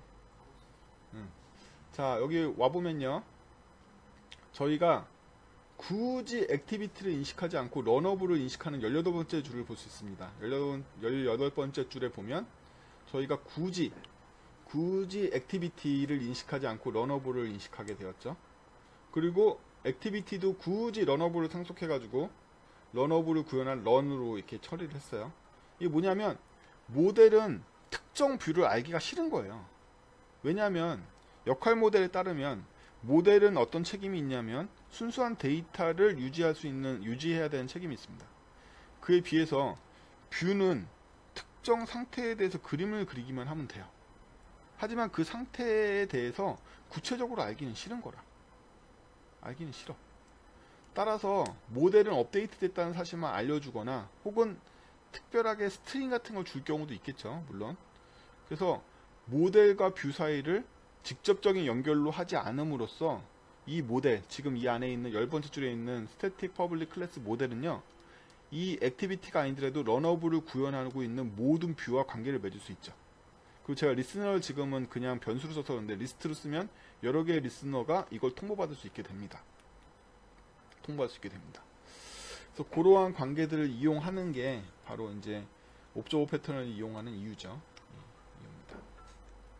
뭐 그렇고요. 이제 마지막 3단계로 진행하겠습니다. 3단계는요, 2단계 이 모델 뷰 렌더를 이용해서 완전히 다른 형태로 커스텀 태그화 시킬 거예요. 지금은 보면 액티비티가 컨테이너이자 자체 뷰이기도 해요. 근데 이제는 완전히 분리해서 액티비티는 그냥 컨테이너 역할만 하고 지금까지 만들었던 세트 뭐죠? 시뮬레이터 잠깐 볼까요? 시뮬레이터 보시면 위에 텍스트 뷰, 그 다음에 에디트 텍스트, 그 다음에 버튼, 이렇게 3종 리니어 레이아웃까지 합쳐가지고 이 3종을 뭘로 볼 거냐면 세트로 볼 거란 말이에요. 저희가 이걸 하나의 컴포넌트로 볼 거라는 거죠. 이 리니어 레이아웃 안에 들어있는 3개의 위젯을 갖고 있는 이 덩어리를 하나의 컴포넌트로 보자는 거예요. 그러면 얘를 하나의 컴포넌트로 봤으니까 얘를 여러 개를 쓸 수 있겠죠. 이 세트로 여러 개를 만들 수도 있을 거예요. 그게 바로 이제 저희가 말하는 컴포넌트 개념이에요. 그래서 재활용할 수 있는 컴포넌트를 어떻게 만들어 가는지를 요 코드로부터 발전시킬 거거든요. 그 어떻게 하는지를 살펴보자. 그러려면요, 저희 회사 같은 경우에 이 시점부터 서브 모듈을 만들게 돼요. 서브 모듈을 만들게 됩니다. 서브 모듈이 무엇이냐에 대한 개념이 필요한데요. 서브 모듈이라는 건 안드로이드 프로젝트를 먼저 이해하셔야 돼요. 그거를 크게 해서 놀아보자. 예, 안 그래도 저 CTO가 지금 화장실 가니까 그 사이에 안드로이드 프로젝트에 대해서. 안드로이드 프로젝트는요, 하나 만들고 나면요, 무조건 앱이라는 모듈이 생깁니다. 그래서 모듈 개념들이 없는 사람들은 안드로이드 프로젝트 이퀄 앱 모듈이라고 생각하시는 분들이 대부분이에요. 근데 사실 이렇게 안 돼 있고요. 안드로이드 프로젝트 안에 앱 모듈이 들어있는 형태예요. 그렇다는 얘기는 여기에 임의의 모듈을 만들 수 있다는 얘기죠.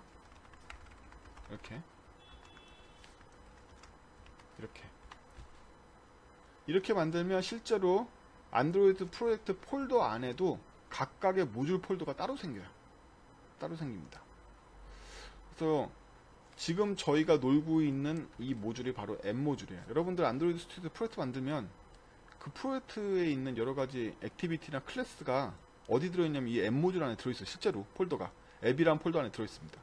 그 전까지는 어떻게 생각하셨을지 모르겠는데 그게 그냥 스캐폴딩 되어 있는 앱이라는 이름이 아니에요. 앱 모듈이기 때문에 앱이란 폴더에 들어있는 거예요. 그리고 프로젝트에서 함부로 폴더를 만든다고 그 모듈이 되지도 않아요. 모듈은 반드시 모듈 추가로 만들어야지 모듈이 됩니다. 그래서 저희가 무슨 모듈을 만들 거냐 하면 컴포넌트라는 모듈을 만들 거예요. 근데 저희 회사는 귀찮잖아요. 컴프라는 모듈을 만들도록 하겠습니다. 그러면 프로젝트 안에 이렇게 두 개의 모듈이 생길 거예요. 처음부터 앱이라는 모듈이 있었고 그 다음번에 저희가 지금 추가하게 되는 컴프라는 모듈을 만들 건데요. 지금 요 밑에 안드로이드 스튜디오를 보시면 이미 저희 CTO가 뉴 모듈을 준비해 두고 있죠. 뉴 모듈을 준비해 두고 있습니다. 이거 파일의 메뉴에서 찾아보시면 있습니다. 뉴해서 모듈 추가하면 이렇게 나와요. 그럼 요 모듈을 하나 추가를 해볼게요. 안드로이드 라이브러리. 예. 모듈 추가할 때 다양한 종류가 있는데 안드로이드 라이브러리 모듈을 추가할 거예요. 그러면 모듈 이름이랑 다 물어봅니다. 컴프로 갈 거고요. 예. 이 모듈은요. 스탑. 모듈은요. 본체 프로젝트와 별도로 모듈만의 모든 세팅이 가능해요. SDK도 따로 지정할 수 있고 뭐 그레이드도 따로 지정되고 그 모듈마다 다 별도의 설정을 갖고 있습니다. 그러면 서브 모듈이 상위 모듈과 호환 안 될, 이 M 모듈과 호환 안 될 수도 있겠죠? 실제로 그래요. 네, 실제로 그렇습니다. 그렇기 때문에 이 모듈을 만들 때 상위 모듈과 상위가 아니죠. 옆에 있는 모듈과 잘 호환되도록 만들어줘야 돼요. 일단 이렇게 해서 피니시 할게요. 그러면 만들어집니다. 만들어지고요. 제가 가려서 안 보이는 건데 여기 폴더에 보면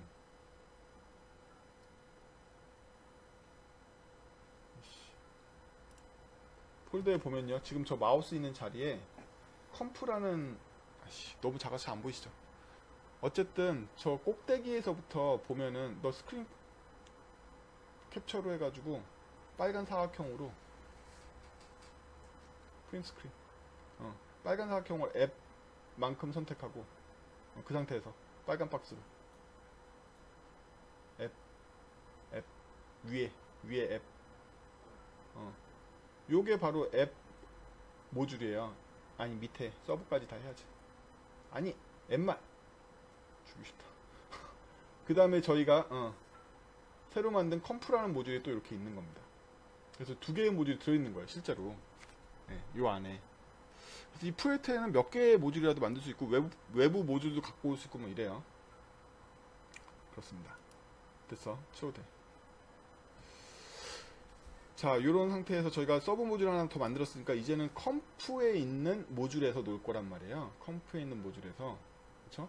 그럼 컴프에 있는 레스에다가 저희가 일단 저기부터 해야 돼요. 컴프의 그레이드에 그레이드 데이터 바이딩 해야 돼. 그거 좀 해야 돼. 자, 천천히. 자, 여러분들 컴프에도 지금 잘 안 보이시겠지만 왼쪽에 있는 그레이드 파일도 3개란 말이에요. 프로젝트 거, 그 다음에 M 모듈 거, 그 다음에 저희가 새로 만든 컴프 모듈 거 이렇게 3개가 있는 거예요. 근데 아까 저희가 세팅했던 데이터 바인딩하고 SDK 버전 세팅을 당연히 이 새로운 컴프용 그레이드에도 해줘야 됩니다. 지금 그 얘기를 한 거예요. 그래서 컴프용 그레이드를 열어서 여기도 똑같이 넣어준 거죠. 그래서 이 컴프라는 모듈도 이제 데이터 바인딩을 쓸 수 있게 되고 자바 8 문법을 쓸 수 있게 된 거죠. 그러면 이제 컴프 안에 와서 뭐 클래스를 하나 만들어 줘야겠죠. 패키지는 뭘로 되어 있니? 패키지명? 그냥 비싸도 컴프레서? 오케이. 자, 그러면 저희가 지금까지 만든 모듈을 멋있는 이름 없나? 나이스 컴프. 텍스트 패널이라고 부를게요. 에디트 패널이라고 부를까? 에디트 패널이라고 할게요. 하나. 슈퍼 클래스가 뷰고요. 아니 리니어 레이아웃이고요. 뭐 이 정도로 해서 만들게요.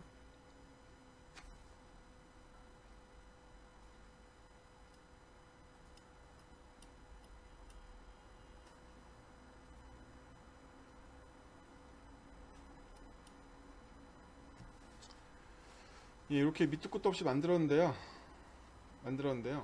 이 클래스가 있다라는 걸 그냥 생각해 두시고요. 생각해 두시고. 너 화면 전체 화면 아니지? 그래? 예. 이거 있다고 그냥 생각해 두시고요. XML부터 건드릴 건데 XML 하나 추가할게요. 그래서 컴프 모듈 안에 있는 레이아웃을 하나 추가할 거예요. 똑같은 이름으로 에디트 언더 패널 5문자로. 이거는 레이어. 그리고 벨리웨이트. 아니 뭐 리니어는 아니지만 어쨌든 뭐 어쨌든. 잠깐만요. 빌딩하고 있는 중. 뷰를 만드는 행위는 얘가 레이지하게 작동하거든요. 그래서 모듈 컴프를 빌드하는 걸 최대한 미뤄뒀다가 XML은 R 파일 돌려야 되니까 더 이상 미룰 수가 없죠. 그래서 그때 합니다.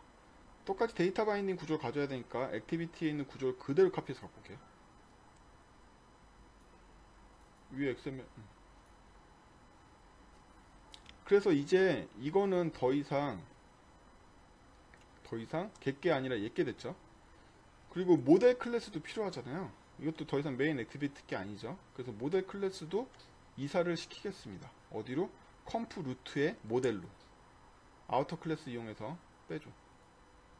액티비티 가서. 모듈 간 이동도 되나? 그냥 오른 버튼 눌러서 리팩토링 해봐. 리팩터. 무브. 아우터. 어더. 아우터 있잖아. 어너더하고 아닌데? 어퍼에 되어 있어. 어퍼 레벨. 오케이. 모듈 지정할 수 있나? 이름을 뭐라고 했지? 이름은 모델로 가면 되는데 모듈. 가봐. 이름을? 아니. 모듈을 지정하지 못하잖아. 일단 만들어. 지정 못해. 네. 이거를 이동할게요. 이동시켜. 드래그해서. 저희가 지금 앱에 있는 모델을 아까 말씀드렸던 컴프로 옮겨버렸어요. 네. 컴프로 옮겼습니다. 패키지 보면 바뀌신 거 보이죠? 패키지가 비사이드 아까 그거에서 컴프로 바뀌었죠. 예. 이제 컴프 소속이 됐고요. 다시 XML 가서 더 이상 제 소속이 아니라 컴프에 있는 요걸로 바뀌었죠. 그래서 모델도 이제 컴포넌트게 된 거예요. 컴포넌트 소속에 있는 모델을 이용해서 저희가 작업을 하게 되겠죠. 이런 느낌입니다. 그럼 이제 메인 액티비티의 XML을 바꿀 필요가 있죠. 예. 이제 더 이상 이거 얘도 데이터는 보내줘야 되거든요. 중계에서 보내줘야 되니까 되고 얘 왜 못 읽어오냐? 서브 모듈 거 왜 못 읽어?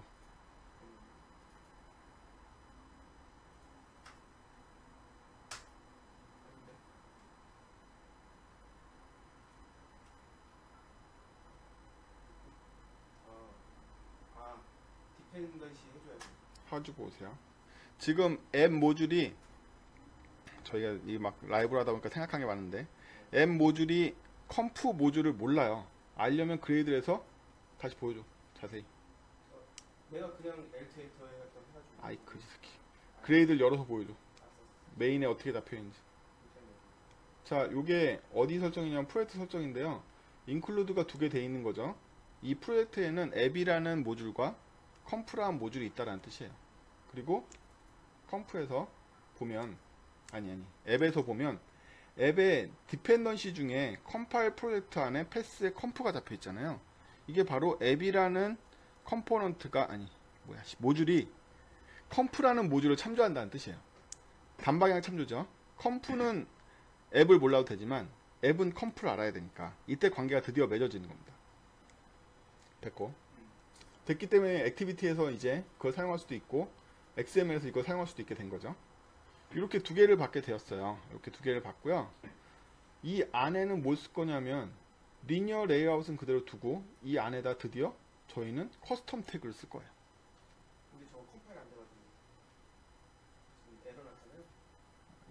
이것도 잡아야 돼. 그러네. 아니야. 그냥 만들어 태그. 나 밑도 끝 없이 달릴래. 풀 패키지명을 사용해야 됩니다. 태그를 쓸 때 커스텀 태그는요. 풀 패키지명을 사용해요. 나오긴. 그럼 이게 리니어 레이아웃을 대체하잖아요. 리니어 레이아웃을 대체하는데 여기다가 저희가 데이터를 중계해서 보내줘야 될 책임이 있어요. 그렇기 때문에 데이터 바인딩한 걸 얘한테 다시 데이터를 보내줘야지 컴포넌트가 되잖아요. 그럼 앱을 사용해요. 앱. 네임스페이스 잡아줘. 알트 엔터 하면 네임스페이스 잡아줄 거야. 걔가. 자, 앱 네임스페이스를 이용해서 데이터를 전달할 수 있습니다. 그럼 모델하고 클릭을 전달할 책임이 있죠. 모델. 아니 V가 아니라 모델을 전달하라고. V가 아니라 모델. 또 하나 더. 앱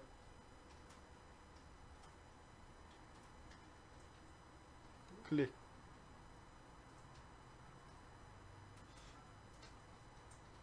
밑에 다 지우고.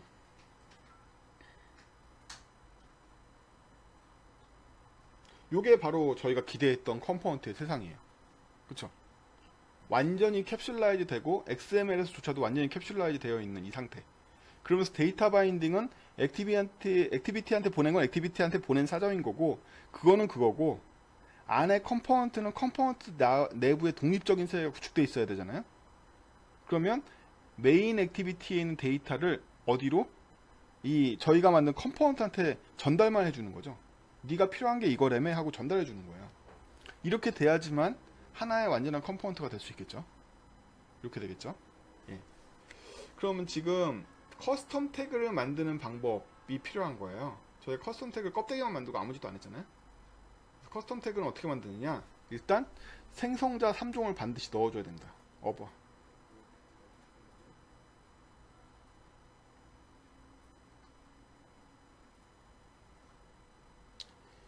그래서 이거를요 외우세요.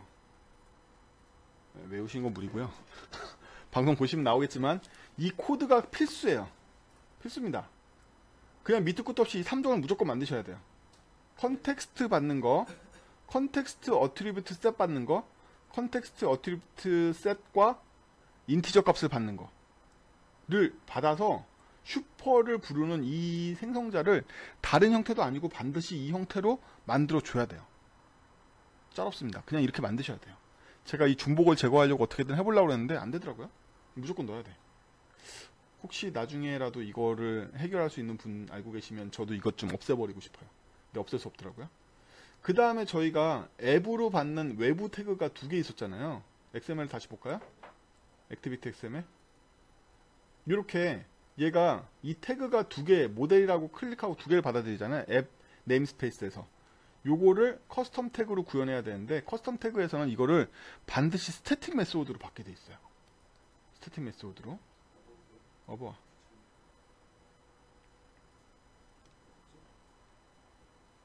이게 뭐 거의 습관화되어 있는 거라서. 자, 요 코드를 자세히 보시면요. 이 코드를 자세히 봅시다. 이 커스텀 태그를 사용하는 방법은 특별한 라이브러리가 없고 원래 안드로이드의 기능이에요. 예, 안드로이드 기능이라서 요 바인딩 어댑터라는 것만 데이터 바인딩 거예요. 바인딩 어댑터 것만.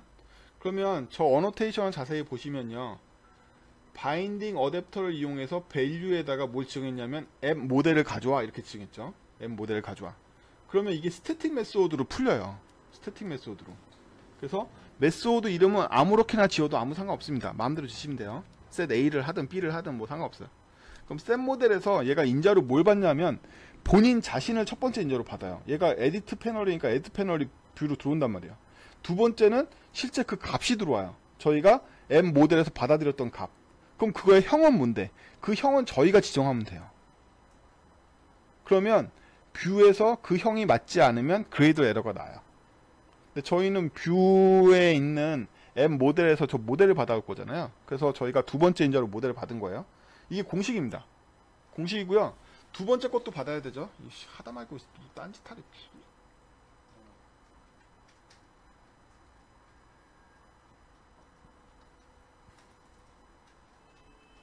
자, 그 클릭도 받아들이는데 두 번째 클릭 인자는 온 클릭을 받게 돼 있겠죠. 예. 온 클릭. 예.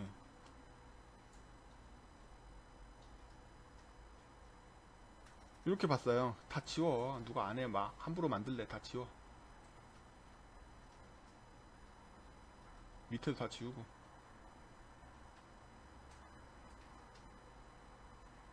제목 같지 않습니다. 예. 그럼 여기서 뭘 알아야 되냐면 태그에서 들어온 순서대로 이 스태틱 메소드가 불려요. 이걸 아셔야 돼요. 태그를 가서 볼까요? 액티비티 태그를. 여기 순서가 모델을 먼저 클릭을 지정했잖아요. 그럼 저 스태틱 메소드도 순서대로 모델부터 불리고 클릭 그 다음번에 불려요. 순서가 항상 일정하게 들어옵니다. 스태틱인 게 좀 아쉽죠. 순서가 있다는 것도 좀 아쉽고. 그래서 태그에서 순서에 관여하지 않게 하려면 뷰에서 그 셋 프로퍼티를 할 때 잘 받아줘야 돼요. 그걸 구현해 볼게요. 그럼 이 스태틱 메소드에서 뭘 하려고 그러는 것 자체가 나쁜 시도거든요. 그래서 에디트 패널에 있는 v 값에서 v.모델과 v.클릭으로 받아들이겠습니다. 아니, 밑에 코드부터 써. 스태틱 안에다가 v.코드, v.모델, 괄호 모델. 저희 회사는 계속 말씀드리면 굉장히 귀찮은 회사입니다. 모델 알트 엔터로 메소드 생성해. 됐고요. 올려 위로. 바인딩 위쪽으로 올려. 바인딩 더럽히지 말고. 밑에도 v.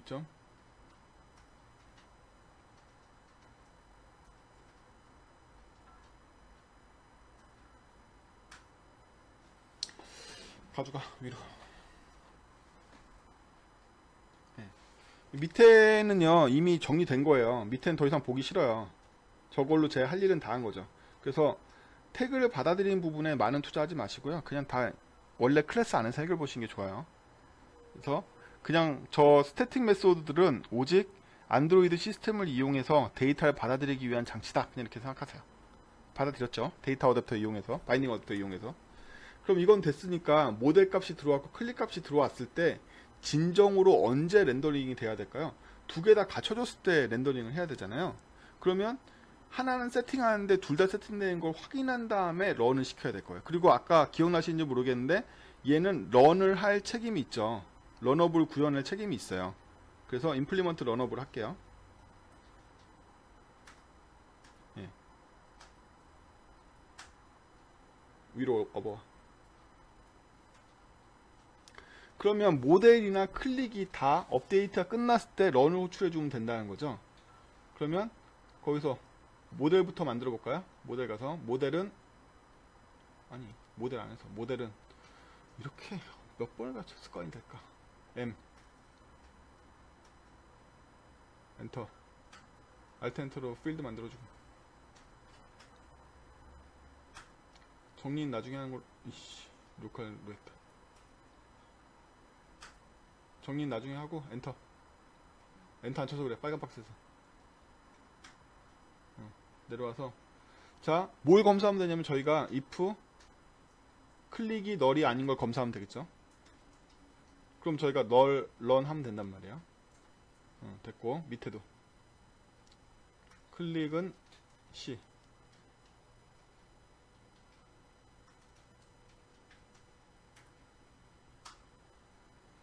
마찬가지 코드 if 모델이 네, 썩어가고 있죠. 저희 CTO가 이 시간이면 좀 썩어 있어요. 네, 이렇게 됩니다. 그러면 런에서 저희가 뭐 하죠? 바인딩 점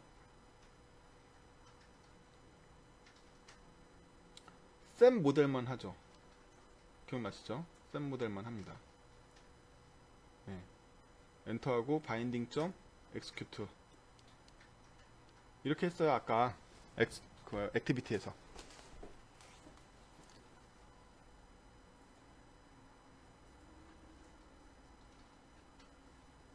거기다 모델 왜 넣어? 모델이 아니지. 자, 그럼 밑도 끝도 없이 이렇게 만들었는데 바인딩 객체를 만드는 시점은 언제일까요?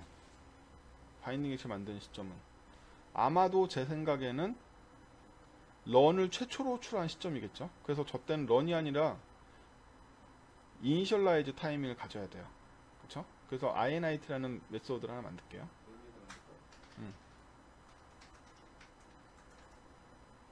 엔터. 그럼 이니셜라이즈 시점에 뭐 하냐면 일단 바인딩 객체를 만들어야 되고요. 그럼 바인딩 객체는 뷰로부터 만들어지니까 아까 뷰 만든 거 보면 일단 뭐 그냥 만들어. 바인딩 유틸.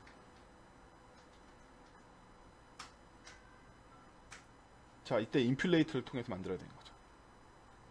get. 그래봤자 get.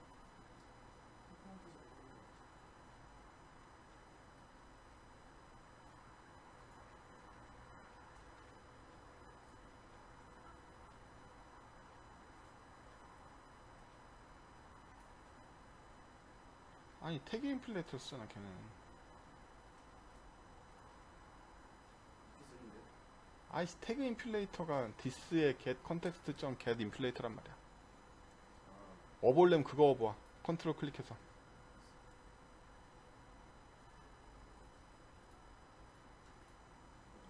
거기가 아니잖아.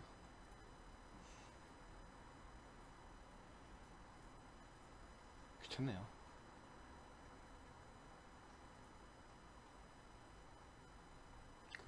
그 줄. 이게 아니 레이아웃은 스트링으로 안 할 거니까 상관없어.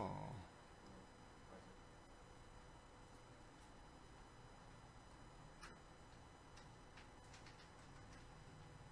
자, 현재 뷰에서 인플레이터를 얻는 방법은 뭐냐면요. 저렇게 얻어요. 어떤 뷰를 보내주면요. 26번째 줄에 나와있죠. 이 뷰의 컨텍스트를 얻어서 컨텍스트한테 get 시스템 서비스 해가지고 레이아웃 인플레이터 서비스를 불러오면 레이아웃 인플레이터가 나와요. 그렇게 해주면 되고요. 지금 데이터 바이닝 두 번째 인자는 뭐냐면 레이아웃을 보내주는 거고 페런트 디스 자신한테 넣을 거니까 어태치 투 페런트 펄스를 보내주면 되고요. 저 바인딩의 형이 중요한 거죠. 알트 엔터 치면 필드로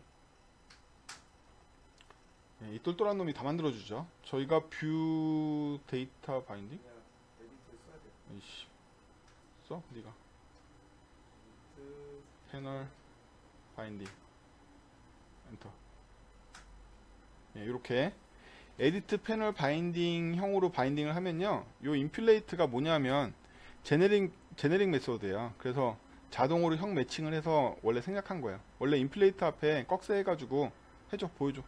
에디트 패널 바인딩 카피 해가지고 에디트를 응. 해서 인플레이트 앞에 태그 원래 이거예요. 지금 보이시죠? 인플레이트가 이렇게 돼 있는 제네릭 메소드거든요. 근데 요게 이제 바인딩이 형이 있으니까 요거 생략할 수 있는 거죠. 이렇게 되는 거라서 바인딩 객체를 이니셜라이즈 시점에 만들었고, 그리고 바인딩을 만드는 시점에 이미 클릭은 이때 해주면 되긴 하는데 이때 하면 경솔하죠. 경솔해요. 그래서 이니셜라이즈도 더 자세히 보면요, 이니셜라이즈가 안 됐을 때만 이니셜라이즈 하는 거예요. 이니셜라이즈 안 됐을 때만 이니셜라이즈 하는 거예요. 이니셜라이즈 무조건 하고 들어가야 되나 순서가? 생성자에서 하면 돼. 생성자 같은 소리가 이니셜라이즈를 생성자에서 풀어주면 돼. 그럴까? 그래? 그럼 생성자마다 다 돌아가면서 해야 되나? 네, 써야 되니까. 어쩔 수 없네요. 저희가 생성자를 사용하겠습니다. 순서가 잘못됐어. 이렇게 이니셜라이즈를 생성자에서 설정해가지고 올려. 생성자 위로 올려도 되겠다. 심지어 들어와서. 이렇게 해서 정리를 했고요. 데이터 바인딩이 있다는 가정하에 클릭 같은 경우에는 클릭 시에만 데이터 바인딩을 해주면 돼요. 너 거기다가 set 데이터 바인딩 점 set 클릭. 클릭을 바꾸지 않은 이상은 필요 없으니까. 하지만 모델의 업데이트는 반드시 일어나기 때문에 굳이 모델에서 set 모델 할 필요 없어요. 48번째 줄에는 런에서 하면 됩니다. 런에서 하면 돼요. 자, 이렇게 되면요, 얘는요 모델을 받아서 처리를 하는데 얘한테 모델을 넣어주는 게 없잖아요. 모델 넣어줬네. 모델 넣어줬네요. 다 됐네요. 그쵸? 이렇게 해서 뷰한테 모델이 있고 셋 모델을 해주고 모델의 업데이트를 받아서 모델을 다시 갱신하는 식으로 해서 모델의 내장을 까지 않고 뷰에는 모델의 뭐 쓸지를 선언돼 있고, 이렇게 해서 에디트 패널이 완성이 됐죠. 에디트 패널에 다시 요소를 보면 생성자 3종을 반드시 만들어야 된다. 그리고 이니셜라이즈 시점에 바인딩 객체를 만들어 두었다. 와, 그 다음에 모델 클릭을 읽는데 걔네들은 어디서 왔다? 밑에 있는 더 밑에 요 바인딩 어댑터로 얻어온 태그 값으로 들어온 데이터를 바인딩 시켰다. 첫 번째 바인딩은 이렇게 일어나지만 그 다음부터 바인딩은 모델 갱신으로 일어나겠죠. 모델 갱신으로 일어납니다. 이렇게 하면 완전한 컴포넌트가 된 거예요. 그럼 이제 액티비티 코드를 바라봐야겠죠. 자, 액티비티는 이제 더 러너블 같은 거 구성할 필요 없고요. 모델도 바인딩도 바인딩도 필요 없어요. 최초 바인딩 해주고 나면 끝나거든요. 네. 바인딩 형 지정해줘야지.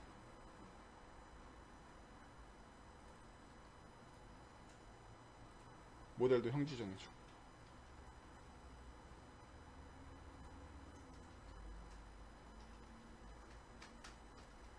자, 여기서 바인딩을 만든 이유는 오직 모델과 클릭을 전달해주기 위해서죠. 예. 근데 이 클릭은요, 경솔한데? 클릭은 여기 있을 필요 없어. 클릭은요, 이렇게 되면 얘가 컴포넌트 내장을 깐 셈이잖아요. 바인딩 객체는 컴포넌트 내부를 모르는데 얘가 내장을 깐 셈이에요. 그래서 얘한테 있으면 안 돼요. 그래서 클릭 리스너는 제거하고요. 아, 그건 왜죠? 방금 거. 아, 그거는 있어야 돼. 런도 없애고. 근데 모델에 리스너를 등록할 책임은 저희한테 있습니다. 저희한테 있어요. 그래서 모델의 리스너를 누구로 등록하냐면 바인딩 점 아이디 지정 안 하고 오지 않았냐?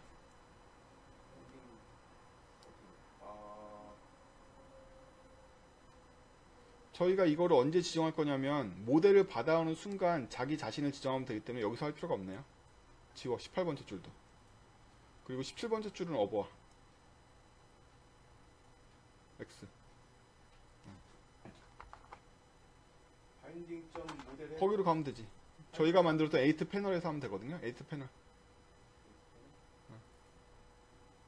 예. 여기서 하면 돼요. 그래서 모델을 주는 순간 모델에다 자기 자신을 바인딩 시켜주면 됩니다. 38번째 줄. 이렇게 하면 돼요. 왜냐하면 본인 자신이 리스너니까. 근데 이렇게 되면 문제가 뭐냐면 어떤 모델을 새로 지정할 때마다 기존 모델에서는 본인이 빠져나가야 되는데 못 빠져나가고 계속 중복 등록되는 문제가 있겠죠. 예를 들면 모델이 두 개인데 새로운 모델을 지정했는데도 불구하고 기존 모델에도 리스닝을 하고 있는 오류가 생긴단 말이에요. 기존 모듈에서는 자기를 빼야 될 필요가 있는 거죠. 그래서 remove listener라는 걸 모델에 추가할게요. 그래서 그 위에, 아니 거기서 추가하지 말고 가. 예. 아니 어디가, 거기 말고.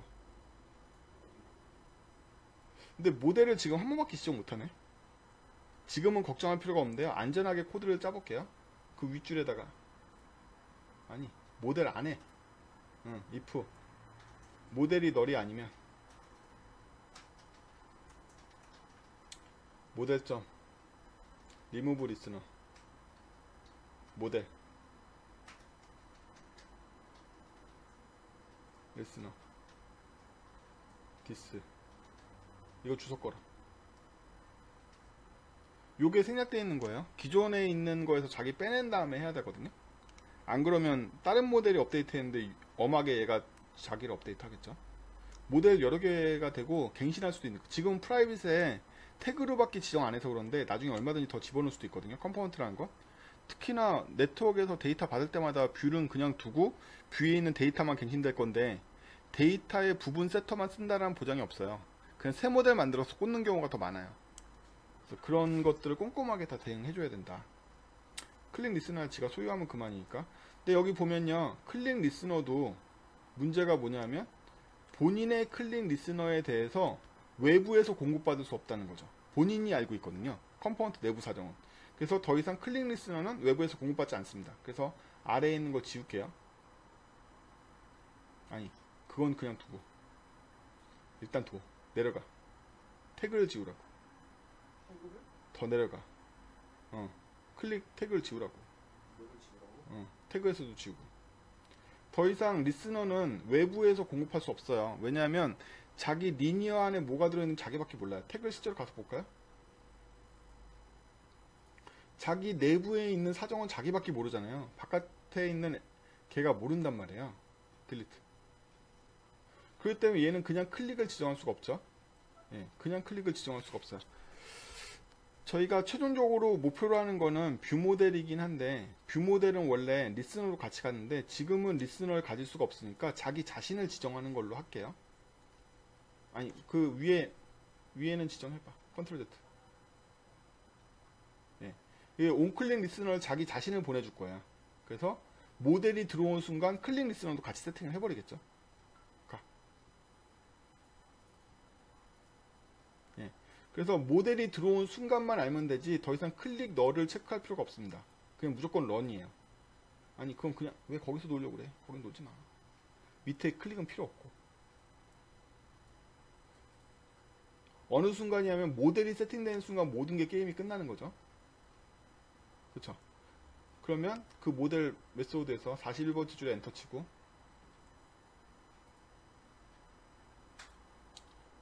이미 이 시점에는 생성자가 먼저기 때문에 바인딩이 끝나 있는 시점이에요. 그래서 바인딩 점 set 클릭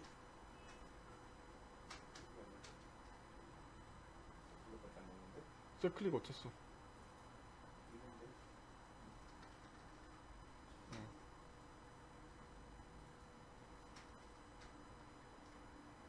써 그냥 괜찮아 써. 데이터 바인딩 그레이들은요 가끔 저렇게 연동이 부드럽게 되지 않아요. 알파일처럼 리빌드 하거나 리빌드에도 안 통하면요 프레드 다 갖다 다시 열어야 되고, 그래도 안 통하면 리셋까지 해야 되는 경우도 리부트행까지 하는 경우도 있어요. 여러분도 너무 고민 마시고 데이터 바인딩 쓰시려면 그 각오를 하셔야 돼요. 안드로이드 스튜디오를 다시 시작하든지 컴퓨터까지 리부팅 해야지 해결되는 경우도 있어요. 그거 그냥 그렇게 하면 해결돼요. 다른 거보다. 지금 빨간불 들어있잖아요. 빨간불 들어있어 괜찮아요.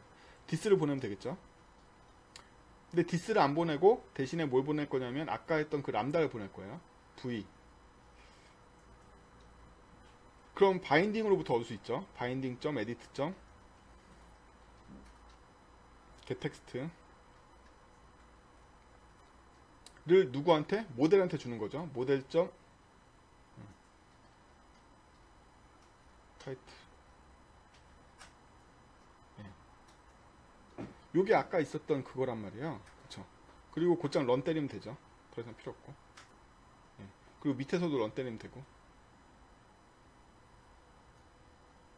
아니 어디가? 거기. 여기 46번째 줄. 26번째 줄? 그거 없다고.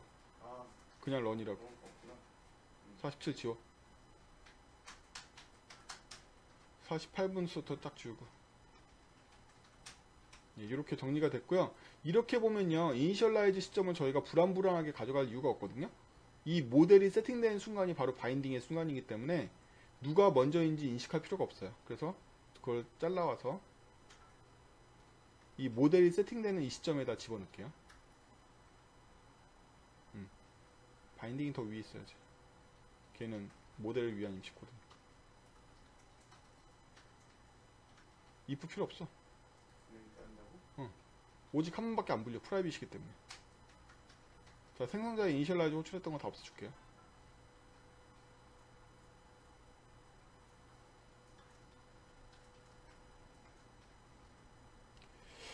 자, 이렇게 됐죠. 그래서 지금은 모델을 넘겨받는 순간 본인이 본인 내부 사정을 처리할 수 있는 컴포넌트화 됐어요. 드디어. 그쵸? 완전히 컴포넌트화 됐습니다. 자기 안에 바인딩을 인식하고 자기 안의 세계에서 이벤트를 연결하고 외부에서 공급된 건 오직 모델밖에 없고, 그러면 모델만 새로 공급해주면 컴포넌트를 여러 개 만들 수 있다는 뜻이에요. 여기까지 해서 컴파일 돌릴게요. 런.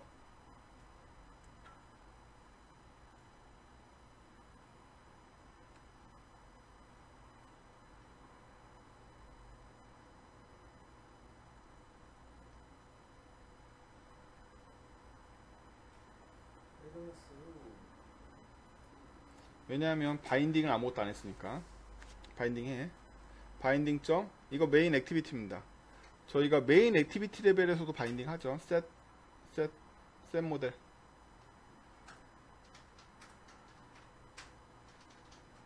예, 메인 액티비티 뷰를 다시 볼까요? 메인 액티비티는 컴포넌트를 소유한 녀석이에요. 소유한 녀석이기 때문에 얘한테 모델을 줄 책임이 있고 클릭을 줄 책임은 없습니다. 이건 왜 에디트 패널 걸 보고 있지? 뭐 일단 그거 세팅하고 와. 내가 액티비티 거 보려고 그랬지. 이거 액티비티요? 렉 컨텐츠. 예. 요거 보시면 클릭 없애고 위에도 없애고. 예. 이게 액티비티용 XML인데요. 액티비티용 XML도 물론 데이터 바인딩입니다. 근데 본인이 소비하는 게 아니라 컴포넌트한테 중개해 주려고 한 거죠. 그래서 모델을 받아서 본인이 소비하는 곳은 없고 저 커스텀 태그에게 모델을 전달해 주고 있어요. 여러분들 컴포넌트가 어떤 뷰 안에 여러 개 들어간다고 생각하면 저건 되게 당연하죠. 그래서 저 데이터가 지금은 제가 모델이라고 생각했지만 거대한 제이슨이라고 생각해 보시면 제이슨의 일부는 이 컴포넌트가 가져가고 또 제이슨의 또 다른 일부는 다른 컴포넌트가 가져가고 이런 식이 될 거란 말이에요. 그렇죠? 그런 면에서 일단 컴파일을 돌려볼게요. 이 뷰대로.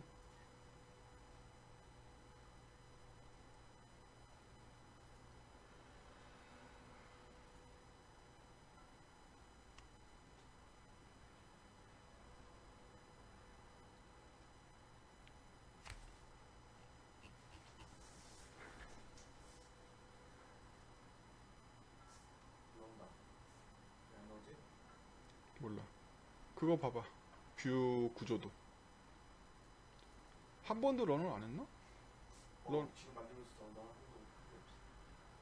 어쨌든 툴 안드로이드. 저희가 디버깅하는 방법 중에 하나는 툴에서요. 현재 화면에 아무것도 없는지를 보고 싶으면 레이아웃 인스펙터. 레이아웃 인스펙터를 사용하면 됩니다. 그러면 왼쪽에 레이아웃 구조가 나오는데요. 없냐? 우리 태그? 아 이거 애드한 적이 한 번도 없어. 생각해보니까 코드상인데. 코드상에서 애드한 적이 없다는 게 뭐야? 애드한 적이 없구나. 아 아까 당연히 컴포넌트 안 했어. 근데 왜안 나온다고 했는데. 일단 아까 익스펙터 봐봐. 인스펙터 들어있어? 우리 뷰가?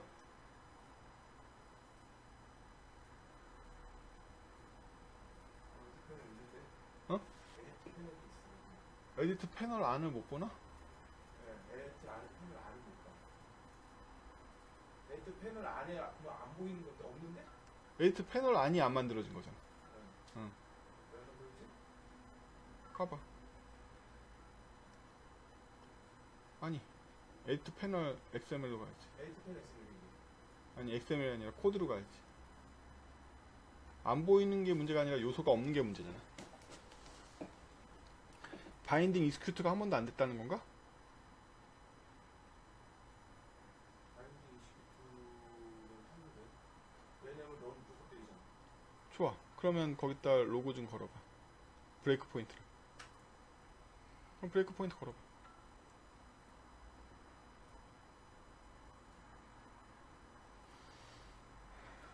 그냥 이 생생한 장면을 다 보내드릴게요. 세련되게 하는 게 아니라. 저희가 설명을 제가 많이 하려고 많이 안 하고 있었죠. 런을. 중간에 런 엄청 때려야 되거든요. 원래 이런 것들은. 들어왔어. 들어왔어? 네. 플레이. 진행해. 들어왔는데 안 보였어. 그러면 유틸리티에서 쟤를 인플레이트 한 다음에 인플레이트 한 거를 본인에게 넣은 적이 없는 거 아니야? 본인한테 넣은 적이 없네. 차일드 한 적이 없잖아. 아, 에드 차일드. 에드 차일드 한 적이 없잖아. 그 바인딩 밑에다 런 위에다가 거기 말고 뭐 거기다 써도 돼. 여기잖아. 어.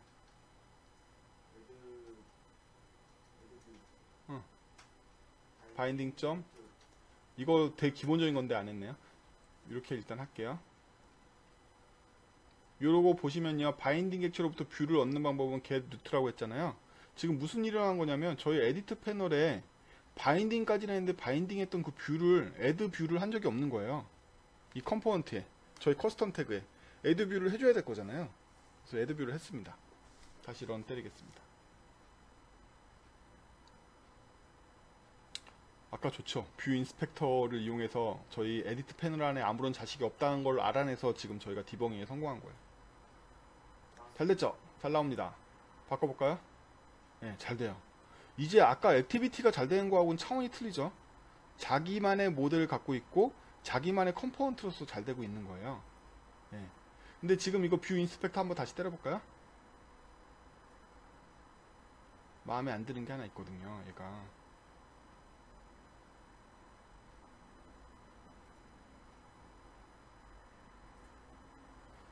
이 뷰 인스펙터의 결과를 보면요, 저희 컴포넌트 안에 있는 뷰가 있는데 에디트 패널 안에 리니어 레이아웃이 보이세요? 지금? 더 위에, 더 위, 거기. 그게 에디트 패널인데요. 에디트 패널 밑에 리니어 레이아웃이 또 있잖아요. 에디트 패널도 리니어 레이아웃이거든요.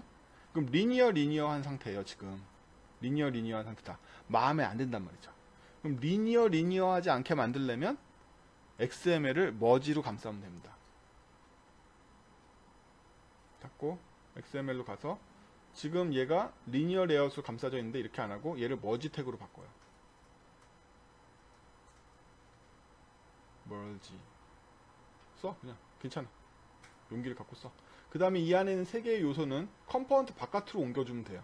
즉 액티비티의 XML로 옮겨주면 되죠. 아니 걔 말고 속성, 머지의 속성들 다 옮겨. 머지 소문자 거야 아마. 아, 그렇지.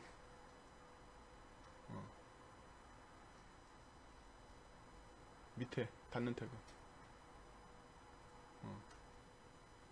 됐어. 된 거 아니 걔는 옮겨서 액티비티로 가져가야 되죠. 액티비티 XML. 예. 버티칼만 추가해주면 되나? 그걸 수월 또 있나? 있지. 자, 이거 보시면요. 이게 이제 완전한 건데요. 리니어가 갖고 있잖아, 이미. 어? 리니어가 갖고 있잖아. 그건 안 중요해. 에디트 패널이 그 안에 요소를 버티칼로 배치했냐가 중요한 거지.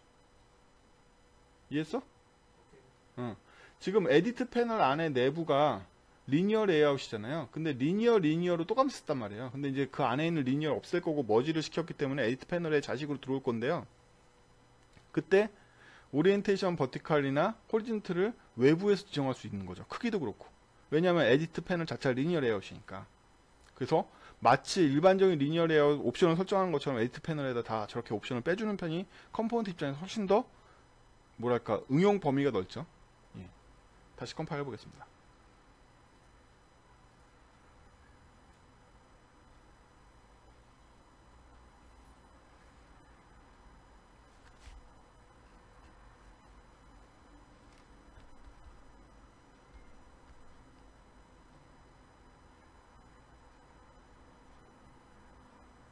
아, 머지 뻥나네.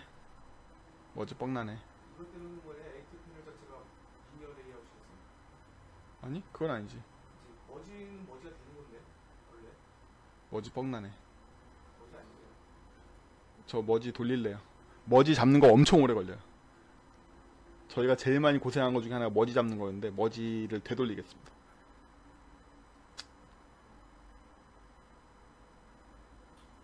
이것도 필요 없죠. 어? 이게 필요 없죠.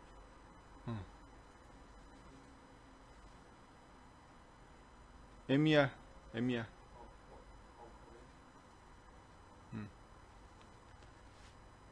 그냥 머지 돌릴게요. 머지는 다음 시간에 다루는 걸로 하고 머지 막 잡으려면 죽어요.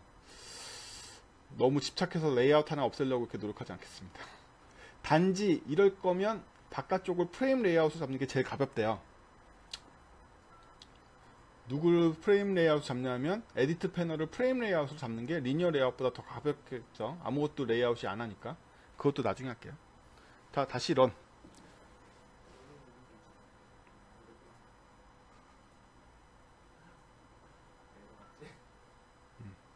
머지는요 어렵습니다. 머지 그지 같아요. 저희 막 고민하다가 머지 막 에러 내고 이러면 머지 안 해요. 그냥 그 레이아웃 하나 줄이겠다고 생고생하기 싫어가지고. 잘 됩니다. 잘 되고 이제 백미를 봐야죠. 컴포넌트인 걸 저희가 봐야 될 거잖아요. 그러면 XML로 액티비티 XML로 지금 보이시죠? XML에 모델을 더 이상 저렇게 안 받고 배열로 받을게요. 그러면 얘는 모델에 0번을 받는 걸로 하고요. 그리고 두 번째 패널을 하나 더 만들게요. 얘는 1번을 받는 걸로 하죠. 이러면 진짜 컴포넌트죠. 그렇죠? 완전하게 그 세트를 응용할 수 있는 컴포넌트가 됐습니다. 그래서 이제 배열로 만들게요. 액티비티에 가서 하나 더 만들어. 모델 1, 2로 만들자. 저희 회사는 번호가 항상 0, 1로 시작해요.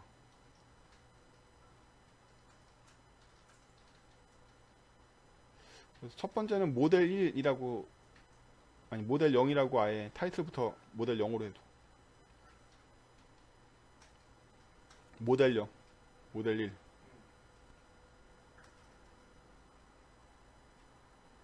뉴, 모델, 대가로, 중가로, 중가로, 중가로.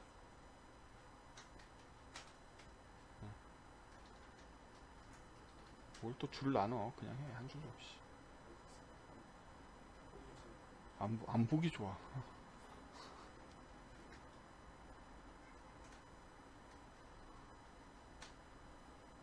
자, 이렇게 된 거죠. 실행하겠습니다.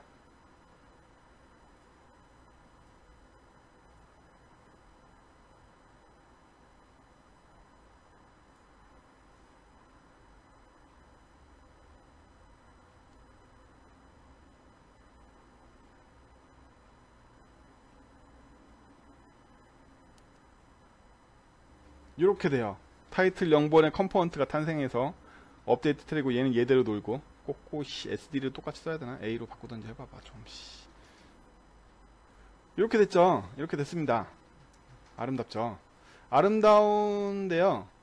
이걸 좀 더 변화를 시켜볼게요. 한 단계만 더 나가서. 원래 10시까지 방송하려고 하는데 여러분들 너무 많이 참가해주시고 호응도 좋아서 약간 더 하나만 더 할게요. 자, 그래서 이제 컴포넌트를 몇 개라도 끼울 수 있고 이 컴포넌트는 완전히 재활용이 되고 이 컴포넌트만 수정하면 모든 이 앱에 등장하는 컴포넌트 한꺼번에 수정이 돼요. 그것까지는 좋은데요. 모델에 대한 관점은 약간 다를 수 있어요. 하나의 모델을 여러 개의 컴포넌트가 참조할 수도 있잖아요. 그쵸? 그래서 그렇게 만들 건데 그렇게 하면 유일하게 지금 모델에 수정해야 되는 게 뭐냐면 옵저버를 하나만 가질 수 있다는 점은 수정해야겠죠. 옵저버를 여러 개 가질 수 있게 수정하겠습니다. 모델로. 자, 리스너가 현재는 러너블로 되어 있는데 이거를 리스트로 받을게요.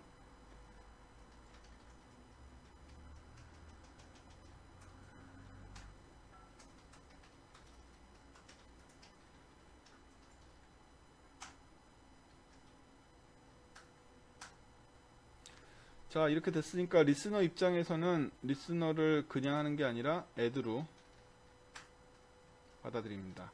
근데 이렇게 만들고 나니까요, 리스너가 2번 등록될 가능성이 다분하죠. 그래서 다시 셋으로 고치겠습니다. 해시 셋으로 갈게요. 가볍게. 네, 이렇게 해서 중복 등록이 안 되게 만들었고요. 노티는 이제 해시 셋을 for로 루프 돌면서 돌면 되겠죠. 이제 더 이상 널 체크는 필요 없고,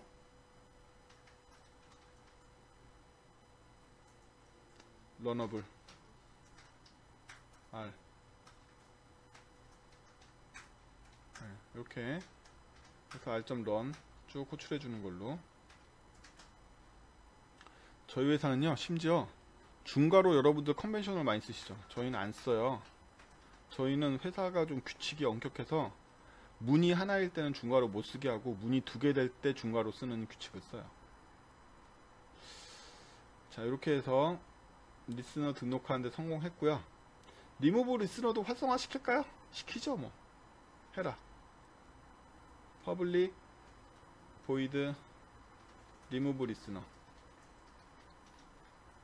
러너블 받아서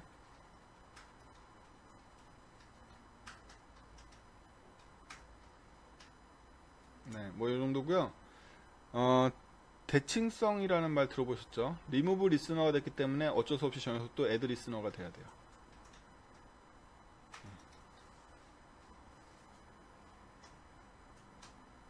Shift F6.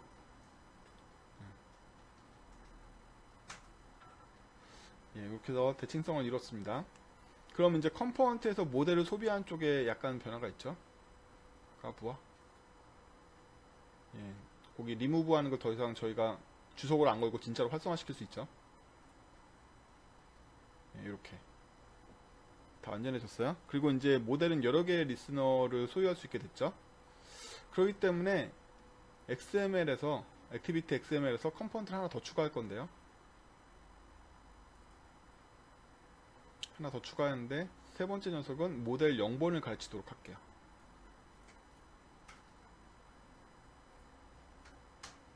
이렇게 되면 위에 걸 수정하면 세 번째 것도 수정되고 가운데 놈은 따로 놀고 뭐 이럴 거잖아요. 그쵸? 아래 거 수정해도 제일 첫 번째 게 수정이 될 거고 똑같은 모델 0번을 가리키고 있으니까 실행하겠습니다.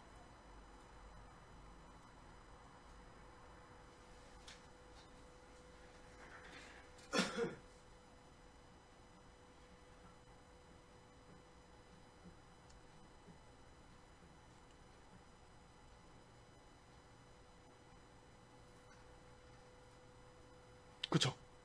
이렇습니다. 위에 거 수정하면 아래 거 걔는 따로 놀고 밑에를 다시 CC로 바꾸면 위에도 이런 거죠. 이게 아까 봤던 묘기의 정체예요. 물론 수많은 더 여러 가지가 있지만 예, 그렇습니다. 이렇게 만들어지기 때문에 컴포넌트에 대한 독립성과 모델에 대한 분리, 모델 뷰 렌더가 성립하게 돼서 앱에서 필요한 컴포넌트만 추출해내면 걔네들의 조합으로 방금 봤던 XML, 액티비티 XML에서 수많은 컴포넌트의 조합과 걔한테 쭉 보내주는 데이터만 구성해주면 나머지는 컴포넌트 코드를 고치거나 컴포넌트 코드만 유지 보수하면 전체적으로 버거가 잡혀요. 저희가 이 방법으로 요즘은 앱을 정복을 해요. 그거에 대해서 가장 기초적인, 오늘 첫 시간이었죠? 가장 기초적인 기법을 살펴봤습니다. 그래서 지금 본 게 바로 완전히 분리된 뷰. 어디까지 분리됐죠? 모듈이 완전히 분리돼서 더 이상 앱 모듈 안에 들어있지도 않고 얘는 컴프 모듈에 들어있었습니다. 이 얘기는 뭐냐면요.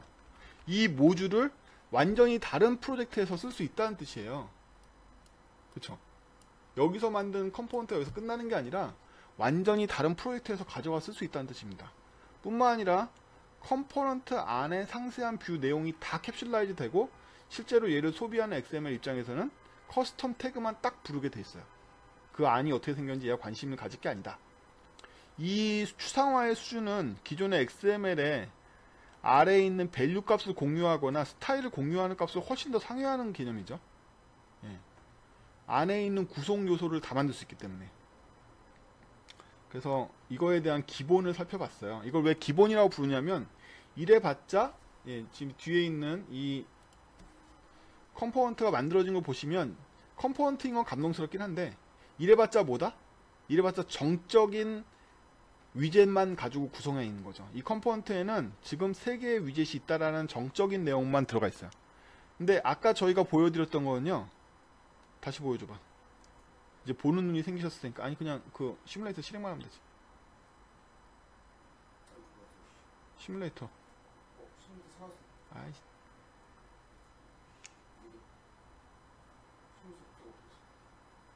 그럼 다시 런 때려. 그러니까 네가 달았겠지.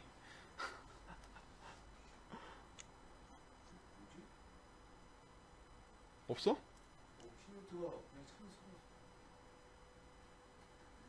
거기 있잖아. 저 위에 있잖아. 그래. 밑에 작업창에도 없어? 밑에 작업창에는 있을 거 아니야. 있으면 거기 오른 버튼 눌러보면 아니 거기 말고 밑에 여기 있을 거 아니야. 거기 오른 버튼 눌러보면 창 위치 이동 뭐 이런 거 나오잖아.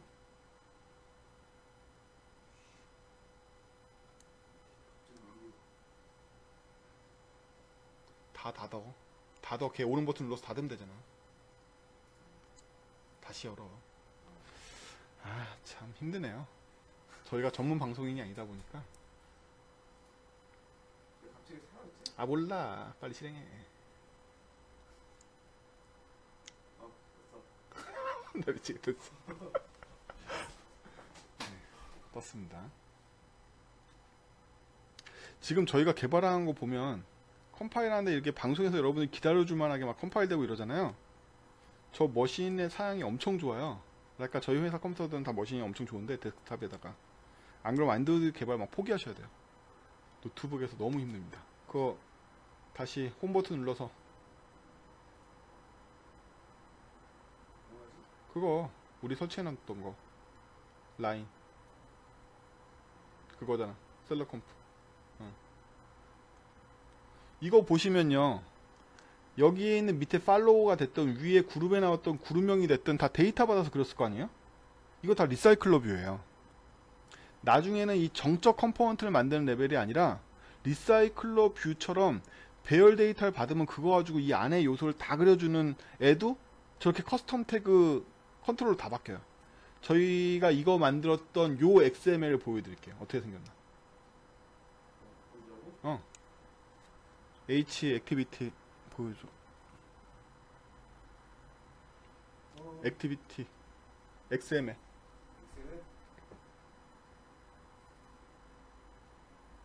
XML. 힘드네요. 자, 이 XML 볼까요? 맞아 이거야? 맞아요 이거. 제일 꼭대기로 가. 제일 꼭대기로 가. 더 위잖아. 더 위로 가. 자, 이 데이터를 보시면 이 컴포넌트가 소비해야 되는 각종 VM, 뷰 모델을 다 넘겨주고 있는 거거든요. 그래서 그룹, 아니 선택하지만 잘 안 보여. 그룹스에 들어가야 되는 거, 팔로우스에 들어가는 거, 카운트에 들어가는 거, 뭐 이런 것들을 다 데이터 이렇게 보내줘요. 그러면 저 팔로우스 VM이나 그룹스 VM이라는데 이미 리스트가 들어가 있단 말이죠. 근데 이 밑에를 보면 그룹스 같은 경우에 태그로 그냥 그룹스라고 선언하면 이게 끝인 거예요. 저 그룹스 데이터 보내주면 걔가 리사이클러 뷰로 그 내부를 다 그려줘요. 또 밑에 또 더 내려가서 여기 팔로우 굴린 거에 보면 이 태그가 끝이에요. 이 태그가 끝입니다. 여기서 팔로우스 보내주면 얘가 그 안에 다 그린 거예요. 리사이클러 뷰 연동해가지고. 금방 끝나. 그래서 제 와이프가 밥 먹으러 가자고. 원래 10시까지 끝낸다고 그랬는데 제가 더 해가지고 지금 화내고 있어. 어쨌든. 네. 자. 아, 시끄러. 더 하려고 하니까 사람들이 막 엄청 자국이 많네. 어쨌든. 저희가 남은 방송 2회를 더 하면서 이 길로 가는 거예요. 그래서 동적 리스트가 있는 뷰도 하고, 리사이클러 뷰가 어떻게 컴포넌트랑 연결되는지도 하고, 그 다음에 AAC에서 제공해주고 있는 뷰 모델 이용해서 어떻게 처리하는지도 하고 뭐 이럴 예정입니다. 오늘 딱 2시간 분량인데 원래 2시간 분량 맞춘 건데 제가 모델 다중화를 꼭 보여주고 싶어서 한 번 더 했습니다. 오늘 만든 프로젝트는요. 이 방송 글에다가 제가 링크로 깃허브에 올려가지고 공유해 드릴게요. 수고하셨습니다. 방송 끝내겠습니다.